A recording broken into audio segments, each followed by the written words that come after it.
watching Halenville Live with Fruitcake Tony. Woo!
All right, and we are live. It is 9:06, just a little bit after 9 o'clock. It's March the 1st, 2023. Halenville Live. Fruitcake Tony, Keith Campbell along. What's up, bro? What's going on, man? Long, busy day for me. How about you? Rolling right along. Better and Nice. better, man. Good. Glad to Yeah, hear. dude. How you feeling, man? Better and better. Good. Yeah, things are going swell. It is March the 1st, showing signs of springtime here in the South. Hope it continues. Not supposed to. Not here in San Diego. Guess what I had today, this afternoon? A hailstorm. We got nailed with hail. It was just insane. And then it started raining fat rain after that. I was waiting for a twister to drop. Yeah. It was insane. Oh. Huh. Yeah.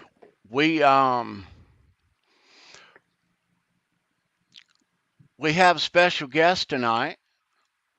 Yeah, we do. Yeah, we do. We all have both the Tone Chaser by Steve Rosen and the Ed by Zloz by Neil Zlozower. And Daniel Gray was art director for both of these fine books, and he's done a lot more stuff too. Interesting dude. Yep. Great guy. Yeah, but before we bring him in, Keith, let's see who's with us tonight, dude. Yeah, open up the door, let them all in. All right, let's crack the chat. Boom. All right, I see you guys. There's Dan in New Jersey right there. Good to see you, Dan? dude. R2, R3, Locking Nut, our Van Halen brother, is in the house. What's up, bro? What's going on, Ed Dubril. What's up, Ed? Always good to see man. you, dude. OU812 in the house. What's happening, dude? Good to see you. Go check out OU812. He's doing some live streaming. Big Van Halen dude. Great guy there. Yeah, go check him out. Yeah. There's Polly Walnuts. What's happening, Paulie, bro? yeah. Sleeps Right with on, what? Dude. Ryan Hall in the house. Keith. Andy Carson, too. Guitar Man 45. Oh, yeah. Donald Young. What's happening, dude? Nice. All right. I'm going to go up here like this. Papa Blue in the house. What's happening? Papa Blue. Thomas Santiago. What's up, dude? Thomas. Yeah. Always good. How's it going, brother? Thomas. Yeah. All right. I'm gonna scroll back down. If you're just hopping in, please say hello. It's March the 1st. Good to see you guys. We're going to do also probably around, I guess, the 1 hour mark, we'll do you some nearly impossible Van Halen trivia. Yeah.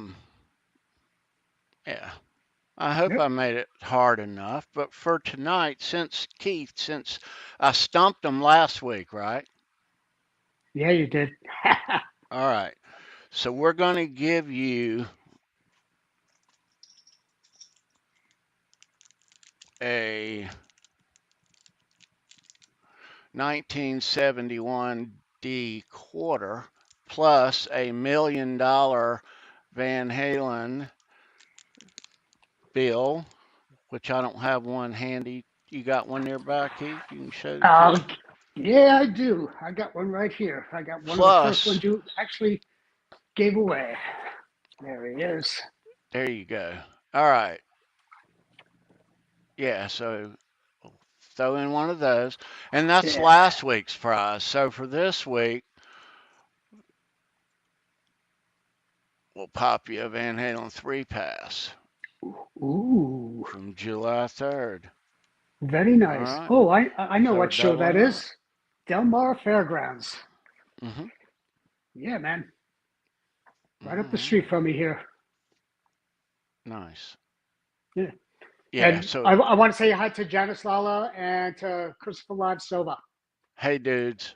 Hey, Yeah. Janice. Good to see you. Yeah, welcome. And we'll jump into that at about the 1 hour with the trivia. Yeah. Yeah, it'd be a lot of fun. All right, so let's bring in the man behind the curtain. Um, so he was the art director for both the Tone Chaser by Steve Rosen and the Ed by Zloz by Neil Zlozower. Let's meet him now, the man behind the curtain, Daniel Gray. There he is. Hey guys. Yeah. Hey, Daniel. Hey there. Welcome. Thank you. Nice Great to to be see here. you. Yeah, Thank you. man. Very nice to see you. I'm laughing because I see you holding up the books. Yep. Oh, yeah. Come on. These are pieces of artwork that are unbelievably well done. All I can say is these blow everything else in my catalog away. Well, thank you. Everything, and this for starters, holy crap, worth every penny. And just, you'll never find any pictures of these except now that the book is out, you'll see it on the internet, but beforehand, you never saw them, any one of them. Well, I'm glad to hear you say that because Outstanding. that was part of the deal. Yeah. Honestly, that's what we were shooting for, to give the fans images they haven't seen before. You might have think you saw them, based on the photo shoot, studio shot, or the concert, but we worked really hard to make sure that it was new stuff for people, that they wouldn't feel like they've seen it in his other books. Yeah. And then, of course, we've got number 2 here, Tone Chaser coming out. Second printing is coming out. Okay. First printing is already sold out now. But Yep. the one thing that I love the most about this book was, very simply put, the opening silhouettes that you would have on each chapter. It's just so smart. Right there. This was beautiful. And just showing that little silhouette, everybody knows that stance. And then having the font, just like Van Halen 1's album, perfect. You couldn't ask for anything better than that. Thank you very much. I was really happy when I came up with the silhouette and I dropped it in, into the copy behind it, kind of ghosted back, and I was like, "Damn, it really works." You knew who it was, and that's part of it. So it just gave a nice little feel for every chapter, first page of every chapter. So yeah, I have to admit I was pretty happy with that one. Thank you for pointing that out. You're very welcome. And then on top of it, you've got on the cover also, you've got a dual finish on it. You've got the UV finish, and then you've got the flat satin finish on it. which highlights, the UV finish, highlighting Eddie's Les Paul and him himself as well. And smart, so smart and elegant, beautifully done. Gotta love that. Thank you. Yeah. Let me ask you, Daniel. We'll start kind of current and then we'll go back. But so, how do you know Steve Rosen and Neil Zlozower? Yeah, let's start with Neil Zlozower, and every once in a while I'll slip in Zloz because that's what we call him sometimes. I'll start with Zloz first because that led me to meet Steve Rosen through Zloz. So I've known Neil for, it's going on 15 years or so, maybe even 20 if I do the math right. We became friends over the years. I'm an advertising creative director, which what that means is I do ads. I do print ads, TV commercials, billboards. And I came up with an idea for a promo piece for Neil for his limited edition prints. I saw him. I've known about Neil for years and years and years because of who I am and because of my job. I'm very photographer aware. I hire photographers for my ads. And I came up with a couple of ideas and I called him up and said, hey, I've got these ads that I'd like to show you. And he said, well, I don't really do advertising, but let's check them out. So his studio was pretty close to where I lived and where I worked. I went over to his studio and he liked them. And we executed the promos. We did 4 promos that he took to NAMM and people really liked them. So Neil and I became friends over the years, lunch friends, we talk. We had the same taste in music, down to like, hey, we like the Rolling Stones with Mick Taylor, that kind of thing. So we really hit it off well. And over the years, I would just call him and have lunch and everything. And kind of after things got a little better after COVID, it was time to have lunch again and catch up. And we were sitting around at lunch and he said, hey, how did we meet? And I reminded him about the promos. And I also reminded him that I did advertising for Honda motorcycles. And Neil is a big motorcycle nut. Like he's got like 30 in his studio right now. I even got him I was able to track down a Honda manual, for example, that he needed. So he didn't remember that. And he asked to see my Honda stuff on my website. So on my phone, I showed him my stuff. And next thing I know, I go to his studio after lunch and I pick up some Van Halen prints that I had really wanted. And I take them back home. And I go through this rabbit hole of looking at all his stuff online, Neil's stuff. Because even though I had a few Van Halen prints that I'd picked up, he doesn't have all of them at his studio. So it was like midnight by the time I'd finished looking at everything going, okay, I want to order these, blah, blah, blah. And I go to bed, but I walk past my bookshelf and there's his Van Halen book and his Eddie Van Halen book on my bookshelf. And I look and I say to myself, and it's a true story, it would have been cool to work on those books. And I go to bed. And about 9:30 the next morning, he calls me and says, hey, I want to do another Ed book and I want you to design it. He goes, I really liked your Honda work that you showed me. He goes, I want you to be the one to do my next book. Wow. And we had not talked about book. You have to understand, we did not talk about books at that lunch. It never got brought up. We talked about what we were doing. We talked about the photography that I was shooting, for example.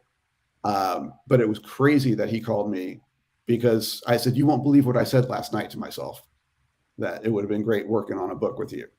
It was, well, you're going to work on a book with me. And what I said is we need to do new stuff because he had actually talked about like redesigning one of his books because he didn't have the right to the look, but he had the right to the photos, for example. And he wanted to self-publish. His previous books have all been published by a publisher. And this time he wanted to self-publish. So I said, no, we got to look at new stuff. So I went to his studio and started the process. Nice. And how long did that process take, though? Okay, that's what I wanted to let you answer the question. So let me describe the first day. So I go in and he shot everything on film. So just so everybody knows, Neil has never done digital concert photography. So everything was, film. And I'm used to that. I started my career hiring photographers, doing film, and my job was to pick the best images for my ads. So I'm used to making those decisions. That's what you do as an art director. So Neil pulls out a stack of what their sleeves. They're 35 millimeter slide sleeves, and they have about 24 on a page. Puts down a stack and says, "Here you go. This is all the good Ed stuff." I said, "Okay, cool, but I'm going to need to look at everything else." He goes, "I know what a good Ed shot is. This is all the good stuff."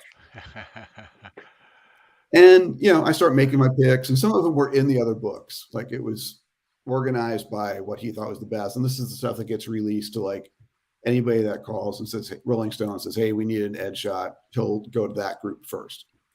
And they are good shots, but it's a lot of stuff we've seen. And I said, "Well, I need to look at everything else." And so I went over, and he's got it organized by year.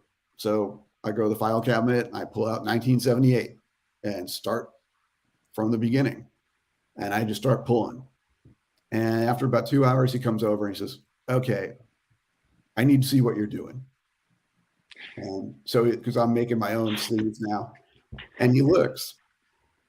And when I say look, it was, if you guys know what it's a light box, and you use a thing called a loop, and you actually look at the little slides, and that's how you check it out against the light box.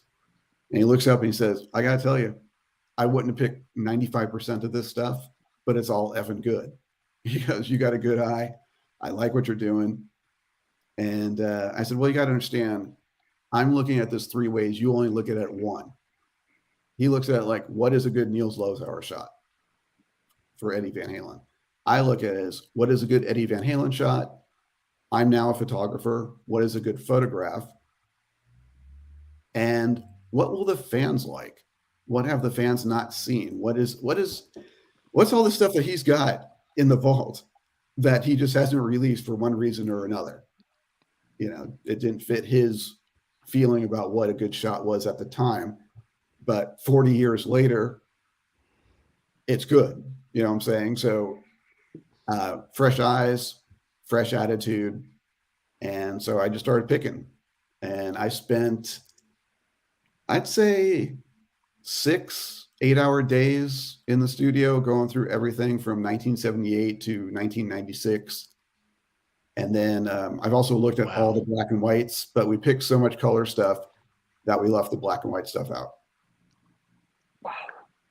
Jeez. So that's a lot to go through. I've seen every single image that he's ever shot of the band. There's not one image I haven't seen. Wow. You have had access to stuff that he's completely forgotten about. Yes, he admits that. Mm-hmm. Yeah, and when we were interviewing him, he was shocked and amazed at what good shots that you had picked out as well, and he was just so open and humbled by your eye as well. Which that in itself is a hard task to hear from Zloz, because he's very critical about everybody's other shooting. And, for sure. Like you said, he didn't grow up in the age where you have your 2 songs and then you're out. He worked in the days where he had complete access to everything. Mm-hmm. So he had an eye, and he knew what he wanted, and he gave us the visual for our soundtrack of our lives. And you just opened up a new chapter for everybody out there. And thanks. Yeah. On behalf of everybody, I have to say thank you. Thank you. Thank you. That's honestly, that's the reaction I was hoping for from everybody, that, because I know the fans, there were quite a few fans that made comments on, social media, because we said we were doing this. So we put out some email blasts and social media posts that, hey, this is coming. And look, I even shot pictures of Zloz looking at things on the light box slides, and, hey, we're working. And a lot of people are like, "Oh, we've seen everything. There's nothing new." And I'm like, "Oh, you have no idea," but, couldn't really say it totally. But the one thing that felt really good was when he said, "I know what a good Ed shot looks like." And this is that, and there was a stack of about 20 pages. And I mean, I honestly went through probably 1,000 pages. I mean, I went through thousands of photos. And so I pulled things he said he hadn't remembered shooting and would never have pulled himself. And so it was cool that I got that confidence from him, that he got what I was doing and understood what I was doing. And I'm a professional. This is what I told him, this is what I do for a living. I'm an art director. Like my job was to pick the best shot. Going back to the Honda motorcycles thing, if we shot 500 shots in a day of the motorcycle moving and everything, my job was to pick the one best one to go in my ad. So it's not like something I haven't done before, but doing it with someone else's, doing it for someone else's book was the first time I've done something like that. Yeah. All these unreleased ones that all of us love so much, he was okay with them in the book like that? Yeah, there was not, honest to God, once we got going, I had free reign. There was not one that he took out. I mean, there was maybe like one or two that I still wish I had put in that I remember really liking, but there are more than 300 photographs in there, and I picked every single one of them. And I mean, there's a funny story behind one of them. For example, there was one, it's a spread, meaning a 2-page shot, it takes up 2 pages, and it's Ed on stage by himself, and there's all these hands reaching out to him. And I thought it was a really cool shot, and I hadn't seen anything like that released before. And he was, for some reason, Zloz wasn't sure about that one. But I said, no, we're putting it in. And the book was not even close to being done. It was being laid out, meaning like I had to drop it into the layout and get the book going. But he had a PDF of the book at his studio. And he calls me up and he says, hey, I got Randy Johnson here. And Randy Johnson is the famous Major League Baseball pitcher known as the Big Unit. He's 6'10", and he's a friend of Zloz's, and he stops by every once in a while. And he said, you know that shot I told you I wasn't sure about? He goes, Randy Johnson just bought it. So I said, see, I know what, yep, that's the exact shot. Thank you. Yep. And I said, see, I know what I'm talking about. So that was kind of funny. Yeah, that's an epic shot. Phenomenal. Yeah. And that's the kind of look everybody's looking for. Yeah. Yeah. And that's, every once in a while, I mean, I never quite ask like, hey, what do you not like about this? I know after talking with him, I know what he doesn't like. If the chin is even close to being down of the guitarist, he won't show it. He likes chins up. But sometimes you can't help it. That's where the passion comes from. Like when the guitarist puts their head down and starts playing. But he wants chins up, and I get it. Like it would be great if everybody did that. But every once in a while, even with my own photography, I'll choose complete passion over a perfect shot. Nice. That's the most important thing about it. You got to have that live feeling, and that's what I love about all these concert shots. You feel it. You absolutely feel it. But you also have things that nobody's seen before, which we've already spoken about. But there's also the batch of shots which were brought to Zloz, which everybody forgot about. Yep. Yeah, that's why I say this with a smile on my face, but anybody who said, and there was one fan, I guess on Facebook, that said 95% of the shots in the book have already been seen. And this is way before the book came out. And I said to myself, no way. Just first of all, you can't say that because you haven't even seen the book. But I said, I knew that we had about 40 images in the book that had never been seen before because they had been lost. And they're truly the lost photos. And it was from the Van Halen 2 shoot that Zloz did. And everyone knows the shoot because you've seen it on the cover. It was even, I think it was Guitar World had one of the shots on the cover when Ed We passed. noticed that, Daniel, that they're from the same shoot, but very different images. Yeah, we exactly. love those. And what happened was, it's a great story. And Zloz obviously did the shoot and everything. Yep, all that particular photo shoot. And there's one or two of those that gets used all the time for covers and things like that. And probably back in, I think, 2018 or so, Zloz gets a call from a friend of his and says, hey, Noel Monk, Van Halen's former manager, is doing an auction, and all your Ed photos from Van Halen 2 are being auctioned off. And just so everybody knows, unless there's a contract signed that pays the photographer a lot of money, photographers have the right to the images, meaning the photographer owns everything. You get paid to shoot, but then you keep the copyright and the images. They are yours, the photographers. So Zloz just figured somehow they disappeared. He knew he had a lot of Dave. He knew he had a lot of Michael Anthony. He knew he had a lot of Alex from that photo shoot. And somehow he only had like 6 or so of Ed. And those were the ones that getting used a lot from that shoot. So anyway, Zloz calls Noel Monk before the auction, says, by the way, those are mine.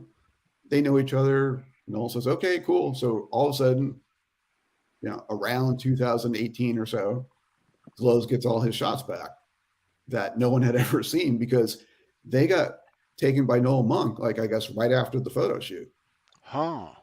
So they were gone, and Zloz never knew what happened in the first place. So anyway, we got to drop those in, and so it's all new for some people. There's no way anyone had ever seen those before because Noel Monk hadn't even scanned them or anything. So they were not out there. And on top of that, I mean, you have all the shots from Rothwood, a couple of the motorcycle shots, all those old shots.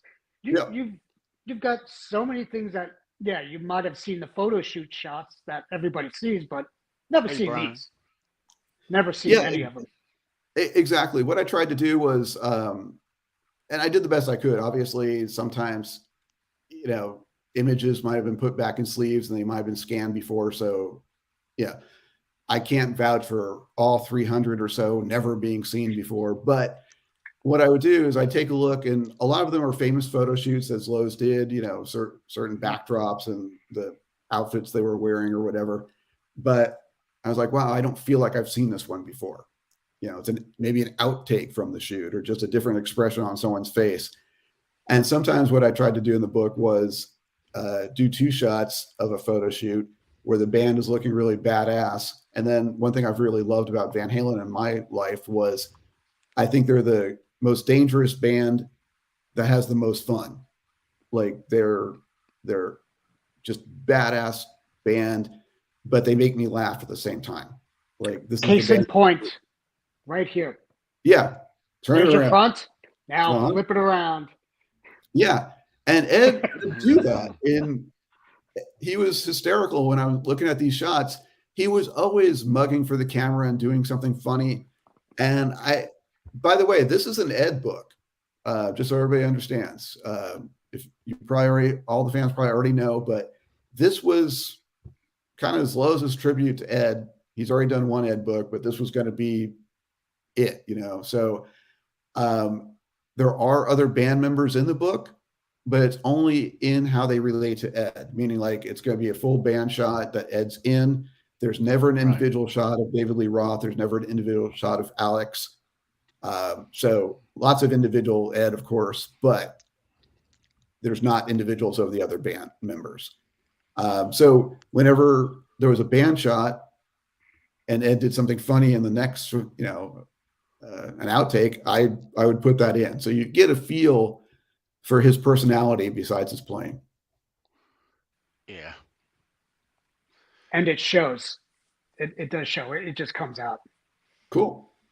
Yeah. We love the choice of the pictures in the book, amazing shots. Oh, it was, I gotta say it was fun. I mean, obviously, but for me, I was like a kid in a candy store. I mean, my favorite guitarist, my favorite band. So, I mean, the stuff I saw of the band, I wish I could do a Van Halen book. People are asking me if I can talk them into doing a black and white Ed book because we left out all the black and whites. We wound up with so much color work that Zloz said, oh, maybe I'll do another black and white someday, just strictly black and white Ed. And some people have asked, can I talk him into doing a David Lee Roth book? because the raw shots are just amazing. I have to say, like, Dave was photogenic, obviously, and there are a ton. So there's stuff of, I went through everything to get Ed shots, but there's stuff that I left on the table that of the band and individual shots that are great. I mean, heck, I gotta say, Michael Anthony's a really photogenic guy on stage. There's some really cool shots of Michael Anthony, that no one will ever see. We'd love to damn see shame. him. Oh yeah, absolutely. Yeah. Yeah, it was a blast. He always came to life on stage. He would just play the bottom out and just be the rhythm. But he, even though he was outshined by Dave and Eddie, he would still be all over the place and just chugging away and being there for the fans and just having the fun, just like he was one of the fans on stage. Oh, yeah. Right. Well, what I really found, I mean, I knew this intuitively, but I really got to see it going through all the photos. Van Halen was a really physical band. So, I mean, they moved a lot. Obviously, Ed is known for his jumping, and so is Dave and that kind of thing, but they're in action almost all the time. So there are a lot of other bands where they kind of just stay where they are. They're kind of planted. They're at the mic and they do either they're singing or they're playing.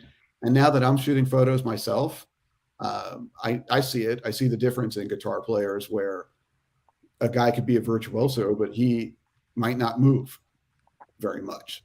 Right. So Van Halen was a very, very physical band, and there was a lot of movement in what they did, and it came across in the photos. And so that's why it was a lot of fun, because there were so many different looks. I guess I could say, like you could find even something that you brought up, and we'll mention it in Steve Rosen's book, but there are things that they did that became almost iconic just by the body positioning. That was the one thing that I was always attracted to for Van Halen, because I grew up being a Kiss fan, much like a lot of us here. But with Van Halen, they were all over the place. They were not only killing it on their instruments, but they were running around and just like, doing it better than anybody else there would. They were just bombastic in the biggest sense of the word. And they still kept their game at such a high level that nobody in that day could ever compete. Yeah. Yeah. I totally agree. What's cool though is you're telling this is when you meet Neil and all this unfolds, you're already a huge Van Halen fan, Daniel. You're like us. So I can only imagine, your mind the whole way is just blown. For sure. Van Halen, it really was my band, or it is still is. I mean, I listen to Van Halen almost every day, and that's not a joke. It drives my wife crazy. And I keep hearing new stuff. I don't even have a favorite song. I love everything they do. I love the Six Pack, and I even really like A Different Kind of Truth. But Van Halen knocked me out the first time I heard them, and that was the first album. Like, I was a pretty decent soccer player when I was young, and when I was a freshman in high school, there was a tournament that was being entered by individuals. It wasn't through the schools.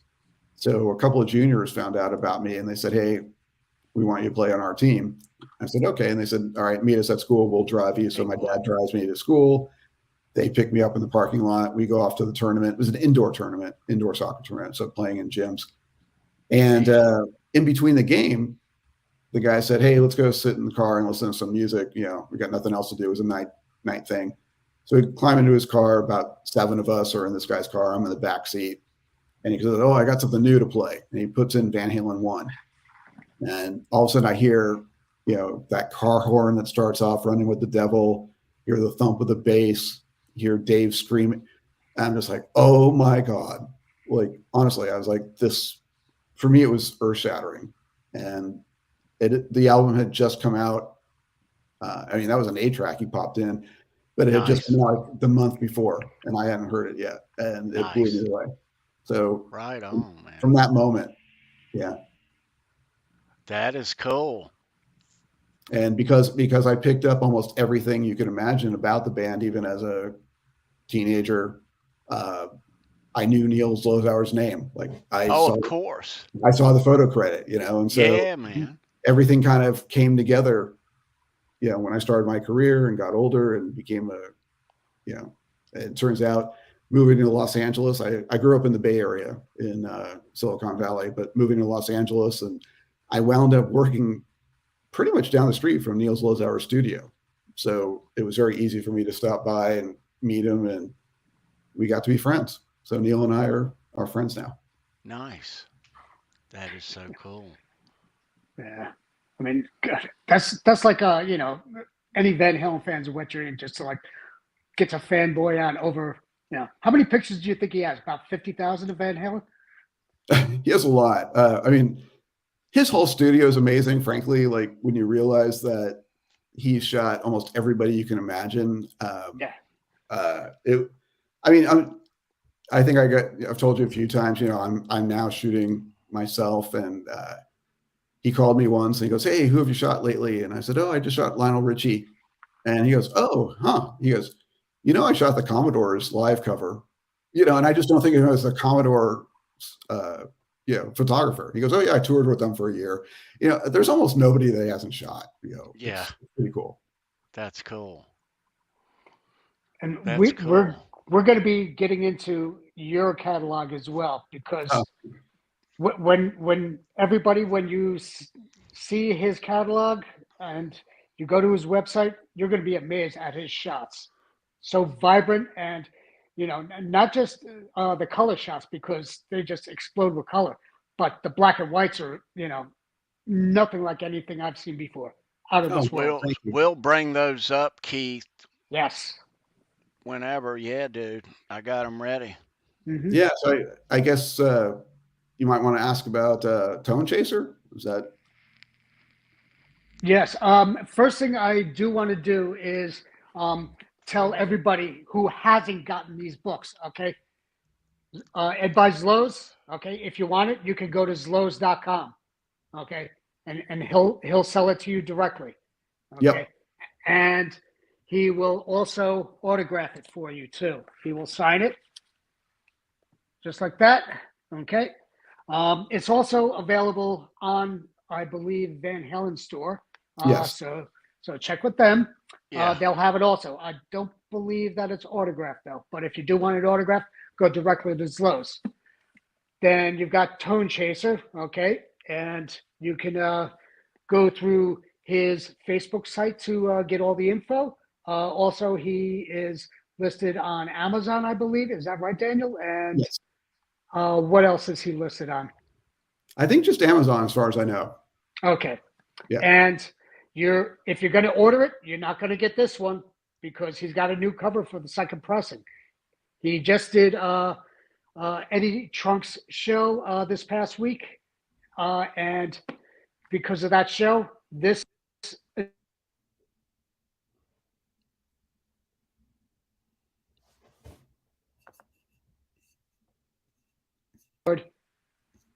sorry about that. You're going to want to get on board and get a new one, because he's got a new cover and the back is different, and he's got I think he said he's got a couple other pictures in there as well.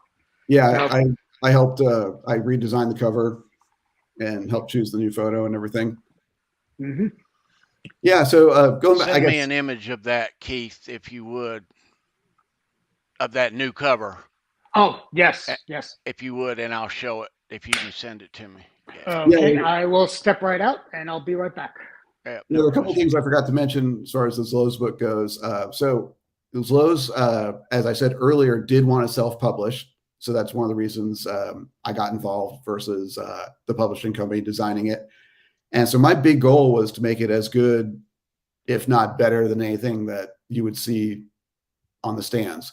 So you can't get this in a bookstore. You can't get it on Amazon even. The only place you can get it is either the Van Halen store or Zloz.com. ZLOZ.com. The ones you buy from Neil directly are autographed. If I handle the store, they're not autographed. My role was art director, designer, meaning like I designed the whole book. I saw it through production, supervised everything as far as the printing process goes. So I saw all the proofs, how to sign off on everything. And then I named the book. I kind of served as creative consultant. Oh, nice. So I named it Ed by Zloz. And that came across very, very early.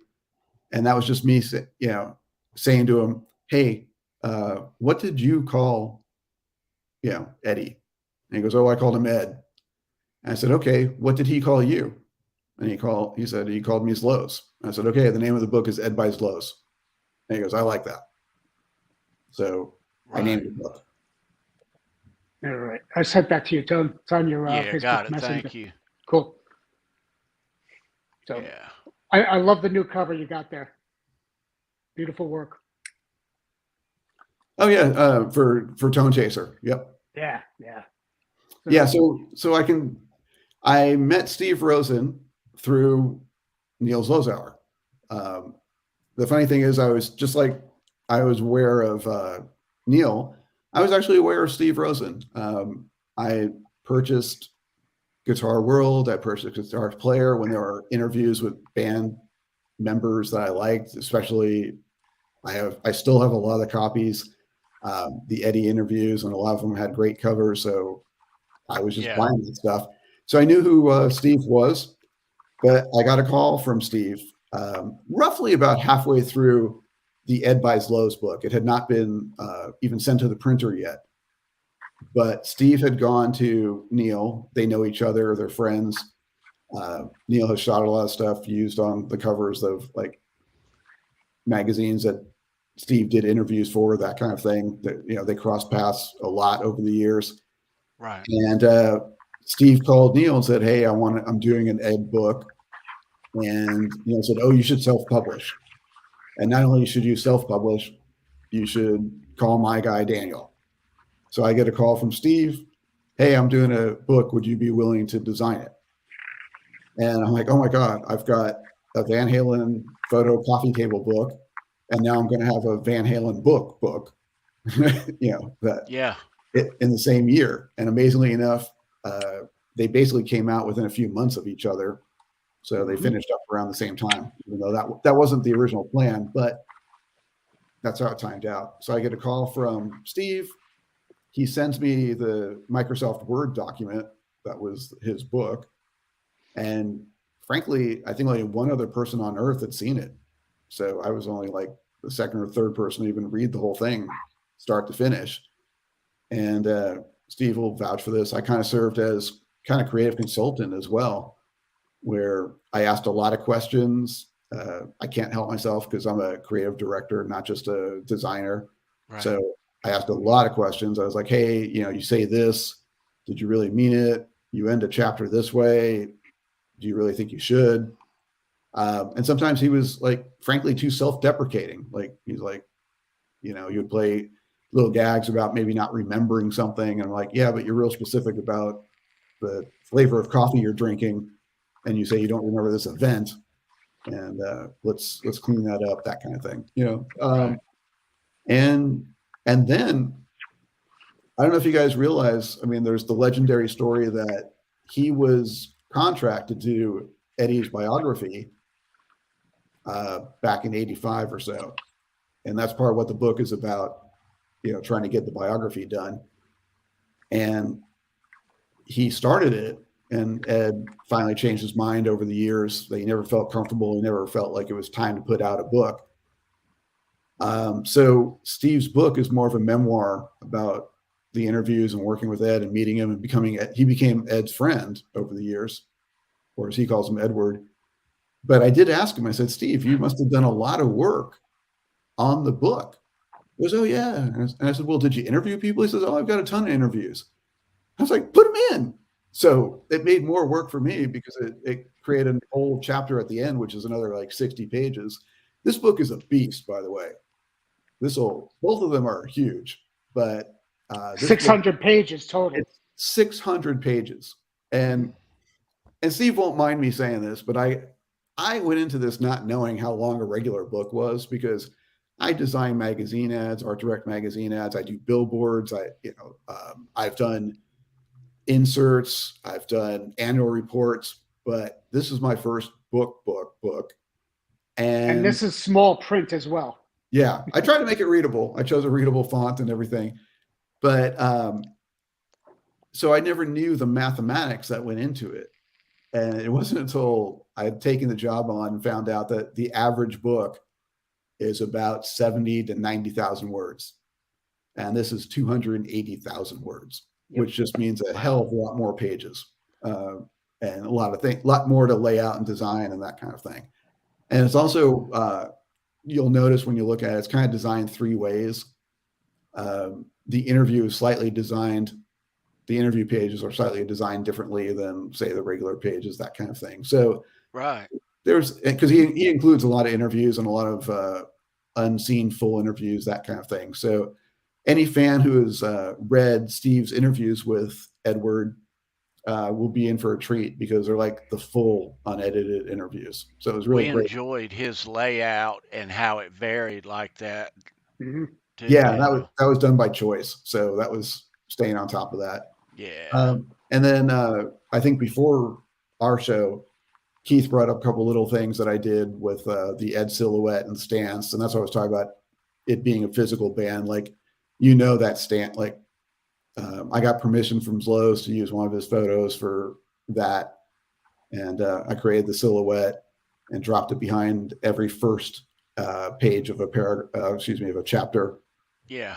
And I got to do some fun things. So there are things in the book that I wanted, once again, to make it look, even though it's self-published, I have a decent amount of self-published books. I read a lot. And so if it's somebody I'm interested in, even if they self-publish, I'll buy their book. And some of them aren't really well designed. They're just kind of hacked out. And I wanted to make sure that these look like it could stand up to anything out on the market. One thing I do love, and I learned to appreciate after the fact, was the center picture layout. Oh, okay. You have to look at these and just like, okay, these are pictures just thrown together, right? No, it's like a scrapbook layout, but it reminds me so much of Steve's house, because he's got pictures just laid out all over the place of everything, just laid out like this, boop, everything. He's got, let me see, where are they? Here they are. These pictures here, he's got 4 of them going across one of his walls, where he has a rack filled with all of the magazines that he collected, and these were the pictures that we all grew up with. These are the elusive pictures. The one elusive picture that we were always looking for was this one here, the back of the star. And I spoke with Steve about that during a visit I had with him, and he was like, you know what? I'm not sure if we've ever gotten a picture of the back of it, but they're out there. They are out there. So that's one of my my bucket list items, is to get with Zloz and see if he has one. Yeah. So these were taken by Glenn LaFerman, those pictures. So I'll have to get with him as well. Yeah, it was a blast working on that book, because I got to, my goodness, I mean, I read the book before I designed the book.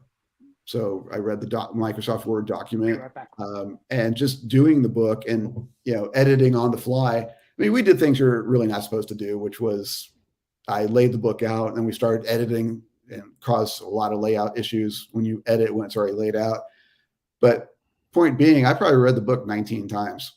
Like, I really know that book, what's in the book, like the back of my hand.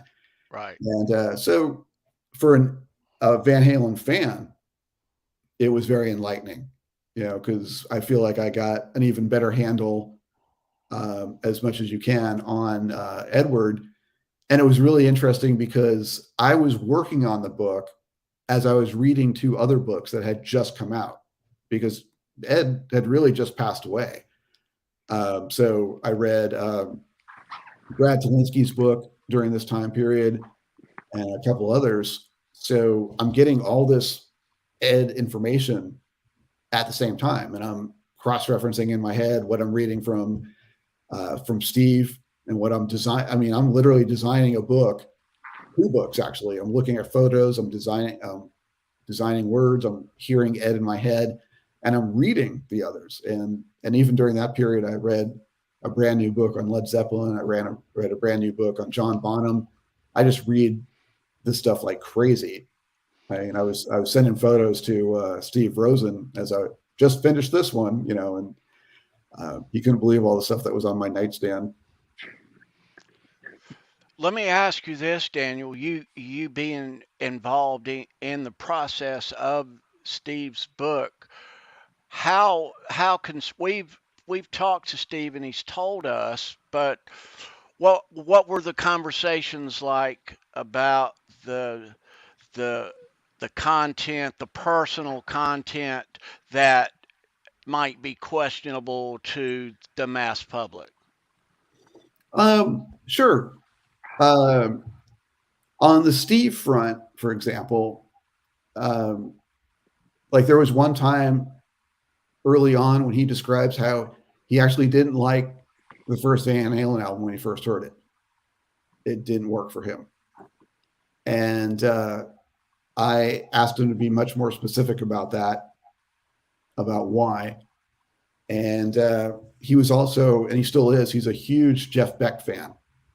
And understandably so. The Jeff Beck group, especially, you know, Rod Stewart, Ron Wood. And I said, go a little deeper with that, like put it into context, you know. So he wrote a few more paragraphs that were really well written about how that group did it for him, you know. So it's hard when a band comes out that you don't think measured up to your heroes. I mean, it happens with me. With Van Halen. Of course. You know, a new band comes out. No, they're not Van Halen. No, they're not good. You know what I'm saying? So by doing that and pushing them a little bit, I think that explained it a lot better, that context. And then there were a couple other times for Steve that I think he was a little too self-deprecating. I mentioned that earlier, but he would make jokes about leaving a publication, or like I said, not remembering. He had a joke that kind of ended a couple of chapters that like, yeah, I saw them at so-and-so, you know, Coliseum, but I don't remember how it went.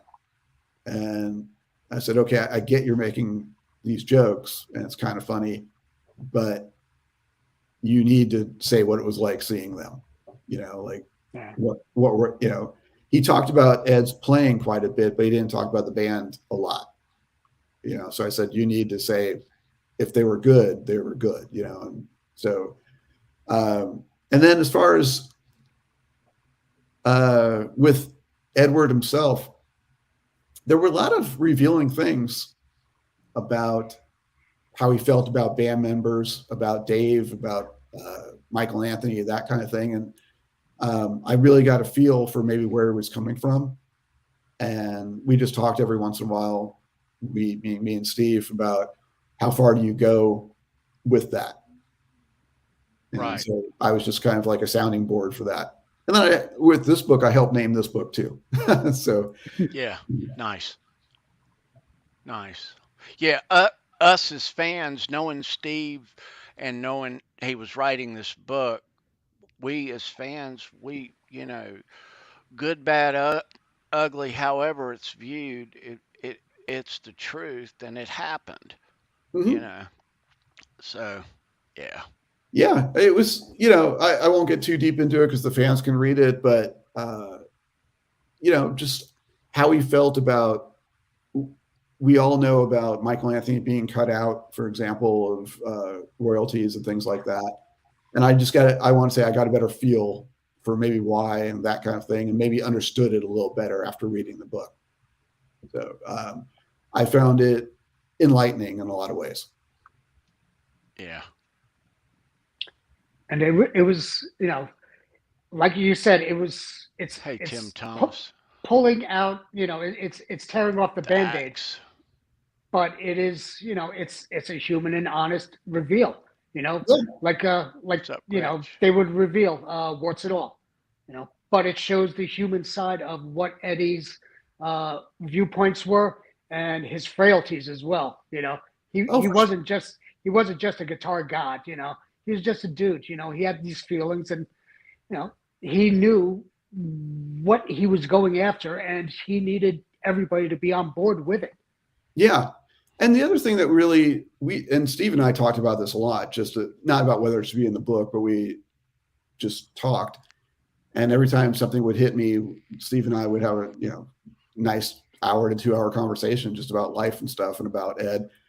And one thing that doesn't get talked about very much, people talk about Ed's kind of spiral at a certain point, and we all know about it. We don't have to beat it into the ground. But a lot of it was based on his dad passing away. And, no matter how you feel about that, like, oh, he should have gotten over it or whatever, his love for his father and it went deeper than I even realized. He really, really respected his dad as a musician. It wasn't one of those situations where, the boys, meaning both of them, Alex and Ed, got into rock music, and we know his dad was a jazz musician. The dad was super proud of the guys, and Ed was super proud of his dad being proud of him. And so when his dad passed away, he took it really, really hard. And I think subconsciously a lot of what he did was to make his dad proud. And now that guy wasn't around anymore.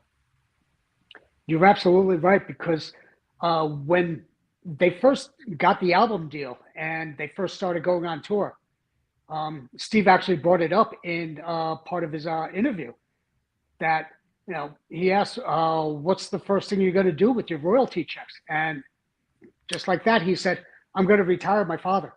Yeah. I don't want him working anymore. And I'm going to get him a boat so he can go out and go fishing, and he made right on it. He made sure his father lived the life that he wanted him to be able to live, because he busted his ass walking those, 6 miles each way to go wash dishes or, to be a janitor at a hospital, and, for them, to pay for them to go take a bus from Pasadena out to Long Beach so they can go do piano lessons on a Saturday morning, with, and he really with the piano teacher. He respected his dad's work ethic to do that kind of stuff for the family, but he also, he really felt his dad was a kick-ass musician. So, he really, really revered his dad musicianship wise. So, as far as what I read, meaning like stuff that he would say to Steve, and I read the book, there was never any issue with his father whatsoever. So it was nothing but just pure love and respect on his part. So it really hit him when his dad passed away. So that was part of that spiral that I mentioned. And that was just, it wasn't just some rock star run amok is my point. Like there was some emotional stuff behind that. Right. One thing I noticed, they got the best parts of both parents. They've got the creative side from dad, but they also got the work ethic from mom. Yeah. Yeah. They got that drive, and even though it wasn't what she wanted them to be, they excelled at everything that they did, and that part she was extremely proud about. But going back to their father, he could not have been more proud of having his two boys be musicians. Come on, I mean, right from the get go on the steamship going across, they were performing just to earn their keep on the boat. Well, I think there was one moment in the book where in one of the interviews, I'm paraphrasing it, so if I don't get it exactly right, forgive me, everybody. But Ed was talking to Steve in an interview. I believe it was one of the phone interviews, and he was crying. He goes, "My dad just called and said I'm a genius, musical genius," and that just getting his dad's approval like that meant everything to him. I mean, he could win every award on earth, guitar player of the year, 5 years running or whatever, but having his dad say that meant the most. Yeah. And so it was great for me to read that, meaning like, I was like, oh my God, I'm reading this a year before everyone else is going to get this. And it was, I enjoyed and loved the Van Halen music so much that my friends went the day that Ed died, my phone was blowing up with people saying sorry, like my friends were texting me. One guy actually wrote, "Are you okay?" And Right. so I was, bringing in all that Van Halen information for about 6 months after that, through Zloz, through Steve, through the books I was buying, through the magazines I was reading. So definitely got my Van Halen overload during that time period. Wow. Oh, Let me ask you, Daniel, as a Van Halen fan, had you ever met any members of the band in your life ever? No, I have not. Unfortunately, never seen them, obviously. But I have seen them in concert quite a bit. Yeah. But never met them. Yeah. Right on. So wish I had. One thing I did notice when, after reading what you were just talking about, that his father called his son a genius. I remember reading that and then thinking, oh my God, it's just like what Ed was saying about Wolfgang. Yes. It's like, and it was just like it came full circle there, and then even more so with the video for Distance when Wolf put that out, and it just like tears apart at your heartstrings watching that. Oh, without It a still doubt. does. To me, to this day, still it does. My God, Yeah. I love the song, but I can't watch the video. Like, I mean, I've seen it a couple of times and just almost broke down every time. I've got 3 kids, a daughter and 2 sons, and it's heartbreaking. Yeah. It is, and it totally shined a new light on Edward the father. Yeah.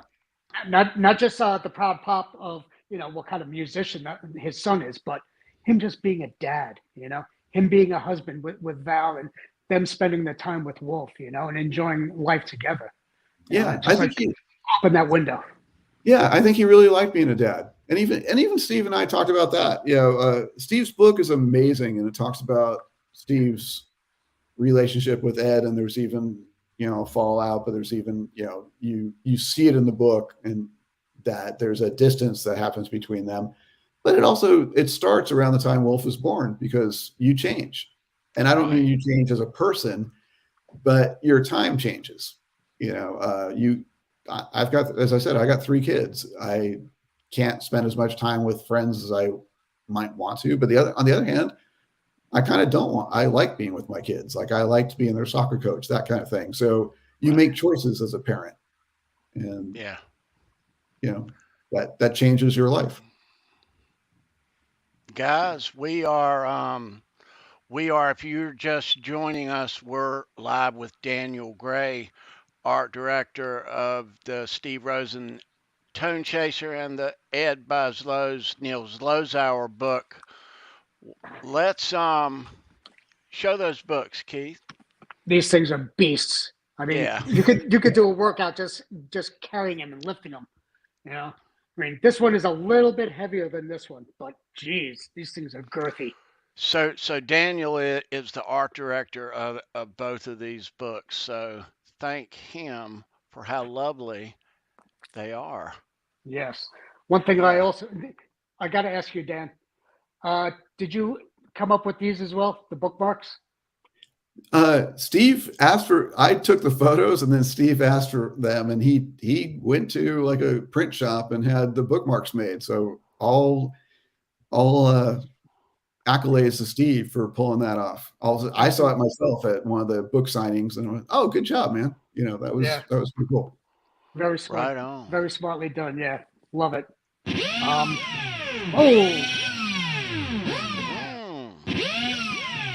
is that? All right, kids. We're going to take a break. We're going to get back into Steve's book in just a second. We're going to show some really cool shots that you took also. Oh, cool. I've got a bunch of pictures, some lovely pictures. Yeah. And we'll look at that as well. Let's dive into our little weekly thing here. Where's it at? Hope you There it didn't scare is. Daniel with the drill there. Nearly impossible Van Halen trivia. We got a good one, a hard one. I think it's hard. Of course, Keith doesn't think they're hard because, you know. Well, it's me, so it ain't easy being me. Why do you think he's on this panel, man? It takes him out of the chat. You can't beat Keith. Yeah, it levels the playing He's a field. walking encyclopedia. He really is. But yeah, so we're going to do some Van Halen trivia here. If you are the winner, there's an email address down below. Trivia winners email. We're going to give you tonight a 71 quarter, 71D quarter, and a Van Halen 3-pass, and $1 million bill, like Keith is showing us there. Million Van Halen bucks. Yeah, man. All right, let's find it. $1 Good million luck, guys. 25 cents. And I'll mail that out tomorrow morning. Thank you for being here. Thanks for playing. Yeah, let's grab it. All right. We're going to do the first one. Okay. All right. All right, kids, get ready to type. Nearly Impossible Van Halen Trivia for March 1st, 2023. Here we go. Ready? Eddie Van Halen gives his first ever interview for a guitar magazine at this concert venue. Name the concert venue. The place.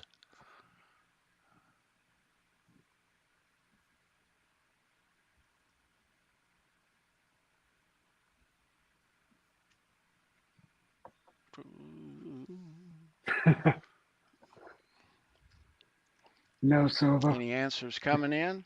No, we got answers coming in, but none of them correct yet. Oh, of course he's going to say Cobo Hall. Yeah.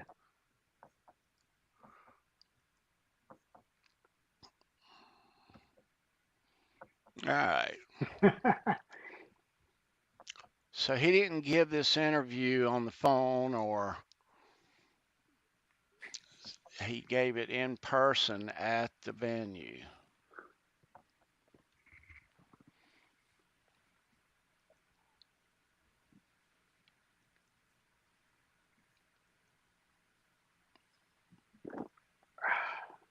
All right, his first ever interview.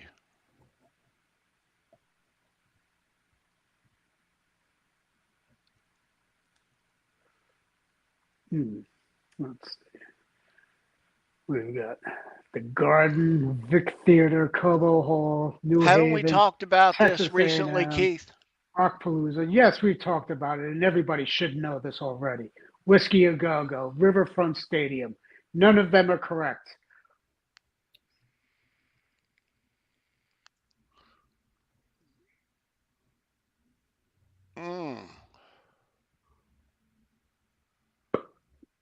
Oh. Is that it? I think we Is got that one. it? I think Yeah. we got a winner. nibble. I I think think we got got- a nibble. Time to set the hook, baby. I Yep. think we got it. Is There that we it? go. That'd be it. Yes, it is. Right on. Congratulations, Ed. Yep. Ed is the winner. So let's find the answer. Yeah. So there might be a picture, a Nils Zlozower picture to go with that if I hadn't vanished. There it is. Ah, it's right here. Yeah, that There it one. is. There you go. Yeah. That'd be the one. So that was Day on the Green. And that's the colorized version. That's going to be on the back of the second pressing, correct? Correct. Yep. Yeah.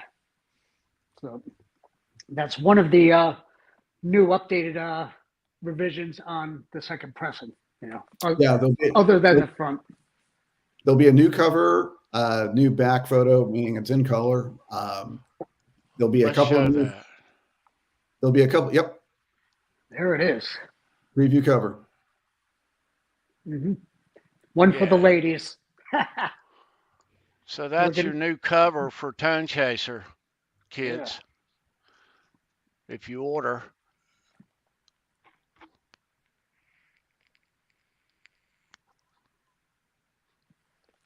All right. So what else beside the cover, Daniel? Is everything the same except the cover? Is that right? Yeah, pretty much the same. There are a couple of new images in the insert, the color insert that Keith showed. With all the, there are a couple of shots that Steve wanted to drop in, so I moved a few things around to make room for them. So there are a couple new shots in there, and new cover and new and a couple of blurbs on the back. So right around there, there'll be a couple. Maybe the other page, there'll be a couple new photos dropped in. That's a collage of a lot of his magazines that he wrote interviews in. Yep. That's what I love about this, the scrapbook look, of all, just like a layout of all his pictures. I wanted to make it kind of organic. You can be kind of rigid with your design every once in a while, and a lot of times those insert pages are with the photos. They're kind of squared off, and I wanted to get more scrapbooky with it. That was my choice. That was a beautiful thing about it, because that's the way Steve, as an interviewer, was, with his notes. Yeah. Well, he would have stuff just mishmash in a book, and just like, he means that in a good way, Steve, if you're watching. Absolutely, yes. And he self-admitted on this. He's a slob when it comes to note keeping, and it shows in his pictures. Not only does he admit it, but he asked me to put in a couple of pages from his schedule, his journal, and there's handwriting upside down, backwards, like sideways, just all over, and it's in there. So that's his. There they are. That's his calendar, and he wanted that in there because if you look really hard, you'll find like call Ed on this day or whatever, and it's pretty funny. Yeah, that was cool in the book. Yeah, it's just like, typical of any guy who's like got 1,000 things to do and no time to do it. So he just like scribbles it down and bada bing, Yeah. And he's lucky if he remembers it. It's just like, I just love, the selection of the pictures that he had, and below the scratch picture, the one and only Christmas card. Right. The only thing that I received from Edward and the band was that Christmas card from, what was that, 78, 79? Yeah, and that's funny. That's when, in the two books, my worlds collide a little bit. Like the cover is the Neil Zlozower photo. That particular Christmas card that we put in, Neil Zlozower shot that photo, and I used one of the outtakes in the Zloz book. For example, so there's a confluence in the two books. That's pretty funny. I believe I can pull that up right now.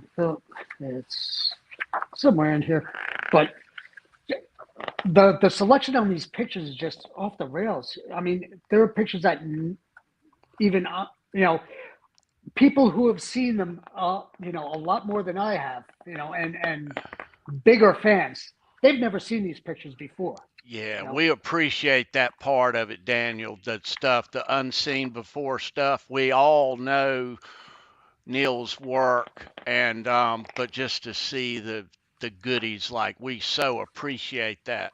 Oh, thanks. Fans.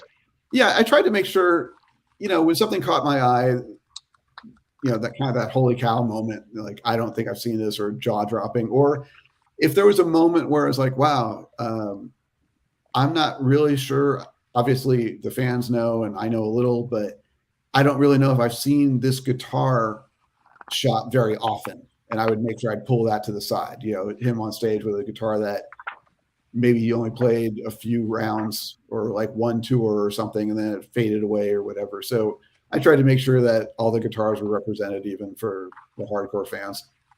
Yeah. Right. Like for instance, just like you were speaking of, the elusive picture of that white Les Paul. Yeah. Okay. He only played that a couple of times, and actually, I can refer to another picture that was posted earlier this week by Kurt from the Under the Bus Network of him with that guitar backstage during the '79 tour at the beginning. Nobody knew he had it backstage. Everybody thought it was just being played during the two shows at Long Beach Arena and at San Diego Sports Arena. Mm-hmm. But he brought that out on the road with him too. He didn't play with it out on stage, but it was out there. And these are the things that us as fans were always looking for. And that's the beauty of this book. Hey, Patty. It just brings out all those wonderful shots that nobody would even expect to see. Yeah, well, I tried to keep the fans in mind. I really did. I mean, frankly, a lot of it was for me. It was like what I like, or my style of shot anyway. But it was also, I think that a fan would like this. So Yeah. I definitely had fans in mind as I was Definitely home run there. Thank you for that. Yes. Yeah, man. These pictures, just like a live shot like this. Yeah. With that crowd, and just seeing, the attraction by them and the relation with Dave and Eddie just jamming away. Come on. And there was also subconsciously, it was really fun for me to show the access that Zloz had. Like he's in different places on the stage, I pulled the outtake from the card, Ed as the Christmas tree. Yeah. An individual shot. And we might have seen the Christmas shots. We might have seen the card, but I don't know how many people saw Ed by himself, that kind of thing. So, yeah. And that shows their sense of humor. It's just off the rails. It's like everybody just lost it the first time they ever saw it. I know I did. Yeah, I love their sense of humor. And even Zloz said he showed up not knowing what the shoot was going to be, and they're dressed like that. Like, I think that's fantastic. Mikey as the baby New Year. Yep. Oh man. So let me ask you, Daniel. You take pictures as well. You've done a lot of work, and we have some examples of it. You want to tell us about that while I sure. I guess bring these up? Yeah, I guess it's a lot of work. You could, as you said, but in a very short amount of time. I've only been shooting for a little while. I started shooting concerts, and it's kind of a funny story, and it dovetails with Zloz a little bit. My youngest son started attending School of Rock, and it's a music school, and you can learn how to play rock music based on, I guess, the movie. But he became a pretty good drummer, and he still drums and he still plays music. And I'd gotten a camera and I started shooting him a little bit. And I basically got a camera because of advertising. I was starting to shoot some of my own ads for layouts, but I started trying to shoot him and I really enjoyed it. Shot some of their performances. So I called a friend of mine who's in a band. He runs a recording studio where I did a lot of my radio commercials and TV commercials recording for my commercials. And my friend had just gotten back into playing drums.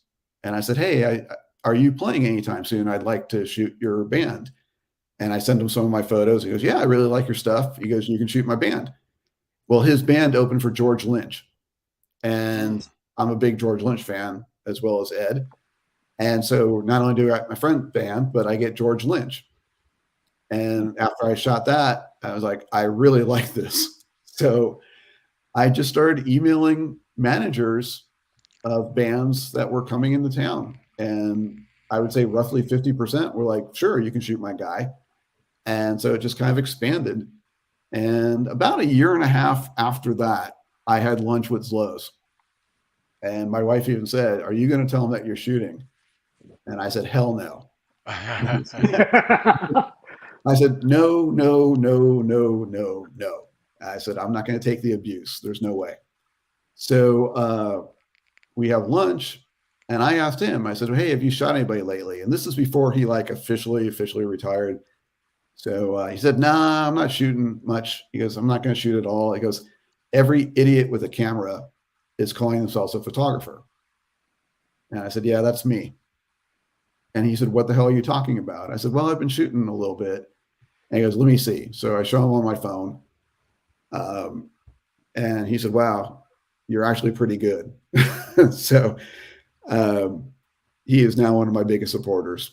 So it's been pretty fun. So he tells people like, and he'll call people and say, "Let Daniel shoot your show," and that kind of thing. So it's been pretty fun. He's got every reason to be one of your biggest supporters. I mean, look at the vibrance on these pictures. It's insane. I just love your eye on these. Oh, thank you. And just for the fact that you've only been doing this for what, 4 years? Yeah, a little less if you include the COVID downtime. So. You have such an extensive catalog already. It's insane. Unbelievable. How many shows do you think you've shot already? Oh, that's a good question. I mean, 30 or 40 maybe. I don't know. Like sometimes you get lucky. Like I shot Generation Axe, which was Steve Vai's tour with Zach Wilde and Nuno Betancourt and Tosin Abasi. So, and Yngwie Malmsteen. So sometimes you get lucky and you're like, "Oh my God, I just got 5 guitars in one show." And so that's kind of cool. And then there are a couple of venues that actually like my stuff and they will call me and either let me shoot or actually hire me to shoot. And I've now been also writing and reviewing certain shows. So I do reviews too. But like we'll have a look at one of those in a moment too, Daniel. Yeah, so it's been fun. Like there's Mike Campbell of Tom Petty when he's out on his own. Mike Campbell opened for the Who, and I shot the Who, and that was a bucket list thing, shooting the Who. Wow. Yeah. And not only do you have a extensive guitar catalog there, but you've got some phenomenal drum shots too. Anybody who's got a drum fetish, go to this guy. He's got some beautiful shots of guys in their kits. Oh, there's Jerry Cantrell. Who? Yeah, there you go. That was a phenomenal show, by the way. I even mentioned it in my review that was some of the darkest music ever played and written, and yet the audience was singing along with all the songs with joy. So it was the strangest thing to hear this joyous singing of some of the darkest music ever. So that was fun. But it's a communal thing, It's like a baptism by the crowd. Very much so. And they all partake in it. It's a beautiful thing. Nothing better. And anybody who's been to a concert knows it. There's one thing to absorb yourself in the music, but to absorb it with, whether it be 4 people, 400 people, or 4,000 or 40,000, nothing better in the world with everybody singing it together with you. It just like makes every single hair on your arms jump up, and you feel alive at that moment. Yeah, it's been a really great experience. I'm kind of hearing the music in a different way when I'm shooting, but I think I mentioned to you guys, I really like shots, and I try and go for like passion, like that's what I try and capture. Yeah. So that's. I look for those moments when the musician, whether it be the drummer, the singer, the guitarist, that gets really into it. And I don't want to just show that I was there, if you know what I'm saying. I won't post a photo of just somebody standing. I want to see at least them enjoying themselves or a physicality to it. Yeah. Your shots always show some sort of passion or action in it. And, plus you've got the vibrant backgrounds. And that's what me as a fan always look for in a photograph. when we're buying, back when we were kids and buying the Cream magazine or Hit Parader or Circus, or Rolling Stone, those are the pictures that we were looking for. And we're just blessed that we're getting them today. Yeah, and you're exactly. You're showing it to us. And that's what, you mentioned back in the day, like Rolling Stone stuff. And that's what kind of got me into what I do, meaning as an art director in advertising. Like I have a memory of the photos I liked as a youngster, even whether it be Rolling Stone or Sports Illustrated or whatever. Like I knew what I liked. So I wanted to try to achieve that. I was going to say, you do have a very Sports Illustrated look to your shots because of the vibrance and the movement on, how the picture just jumps out at you. Well, I am lucky. I do shoot professional soccer games. Like I'm credentialed to shoot the LA teams here. I shot the U.S. Women's National Team about 9 times. So I do like sports photography also. So it flows together. It's really interesting how my sports photographer friends will say, geez, how are you doing what you're doing concert-wise? And vice versa. I'll get nice compliments from my concert friends saying, hey, I just saw your soccer shot on Instagram. That was great. And I'm always flattered from both sides. Well, they actually probably go both hand in hand because you got to have that quick eye and quick reflex. Yeah, it's funny. People think it's different, but it's very similar. Like, and you want to find, even, in soccer, you want to find when they're doing something interesting, they're about to take a shot, or a big thing that we try and get is the celebration after a goal. And also trying to predict, where they're going and what they're going to be doing. Yes. Oh, I'm so glad you said that, because even there was a George Lynch shot you showed earlier, and I'm pretty proud of that one because I was on one side of the stage and I was getting some really nice stuff. I was on, frankly, the right-hand side. And there was just something that told me, I've been here too long. And even though he was facing that way, so I went to the left side where he wasn't facing yet, but he turned and I got the turn. And so there was movement and there was like a head shake and everything. And that made a better shot than what I had been getting on the right side. Oh, look at that Alice shot. That says it all right there. That's a great shot. Yeah, it's kind of cool. He leaned right down into me almost, so that was great. Yeah. And I, from what I've spoken with you about previously, you've got a couple of Alice stories as well. Yeah.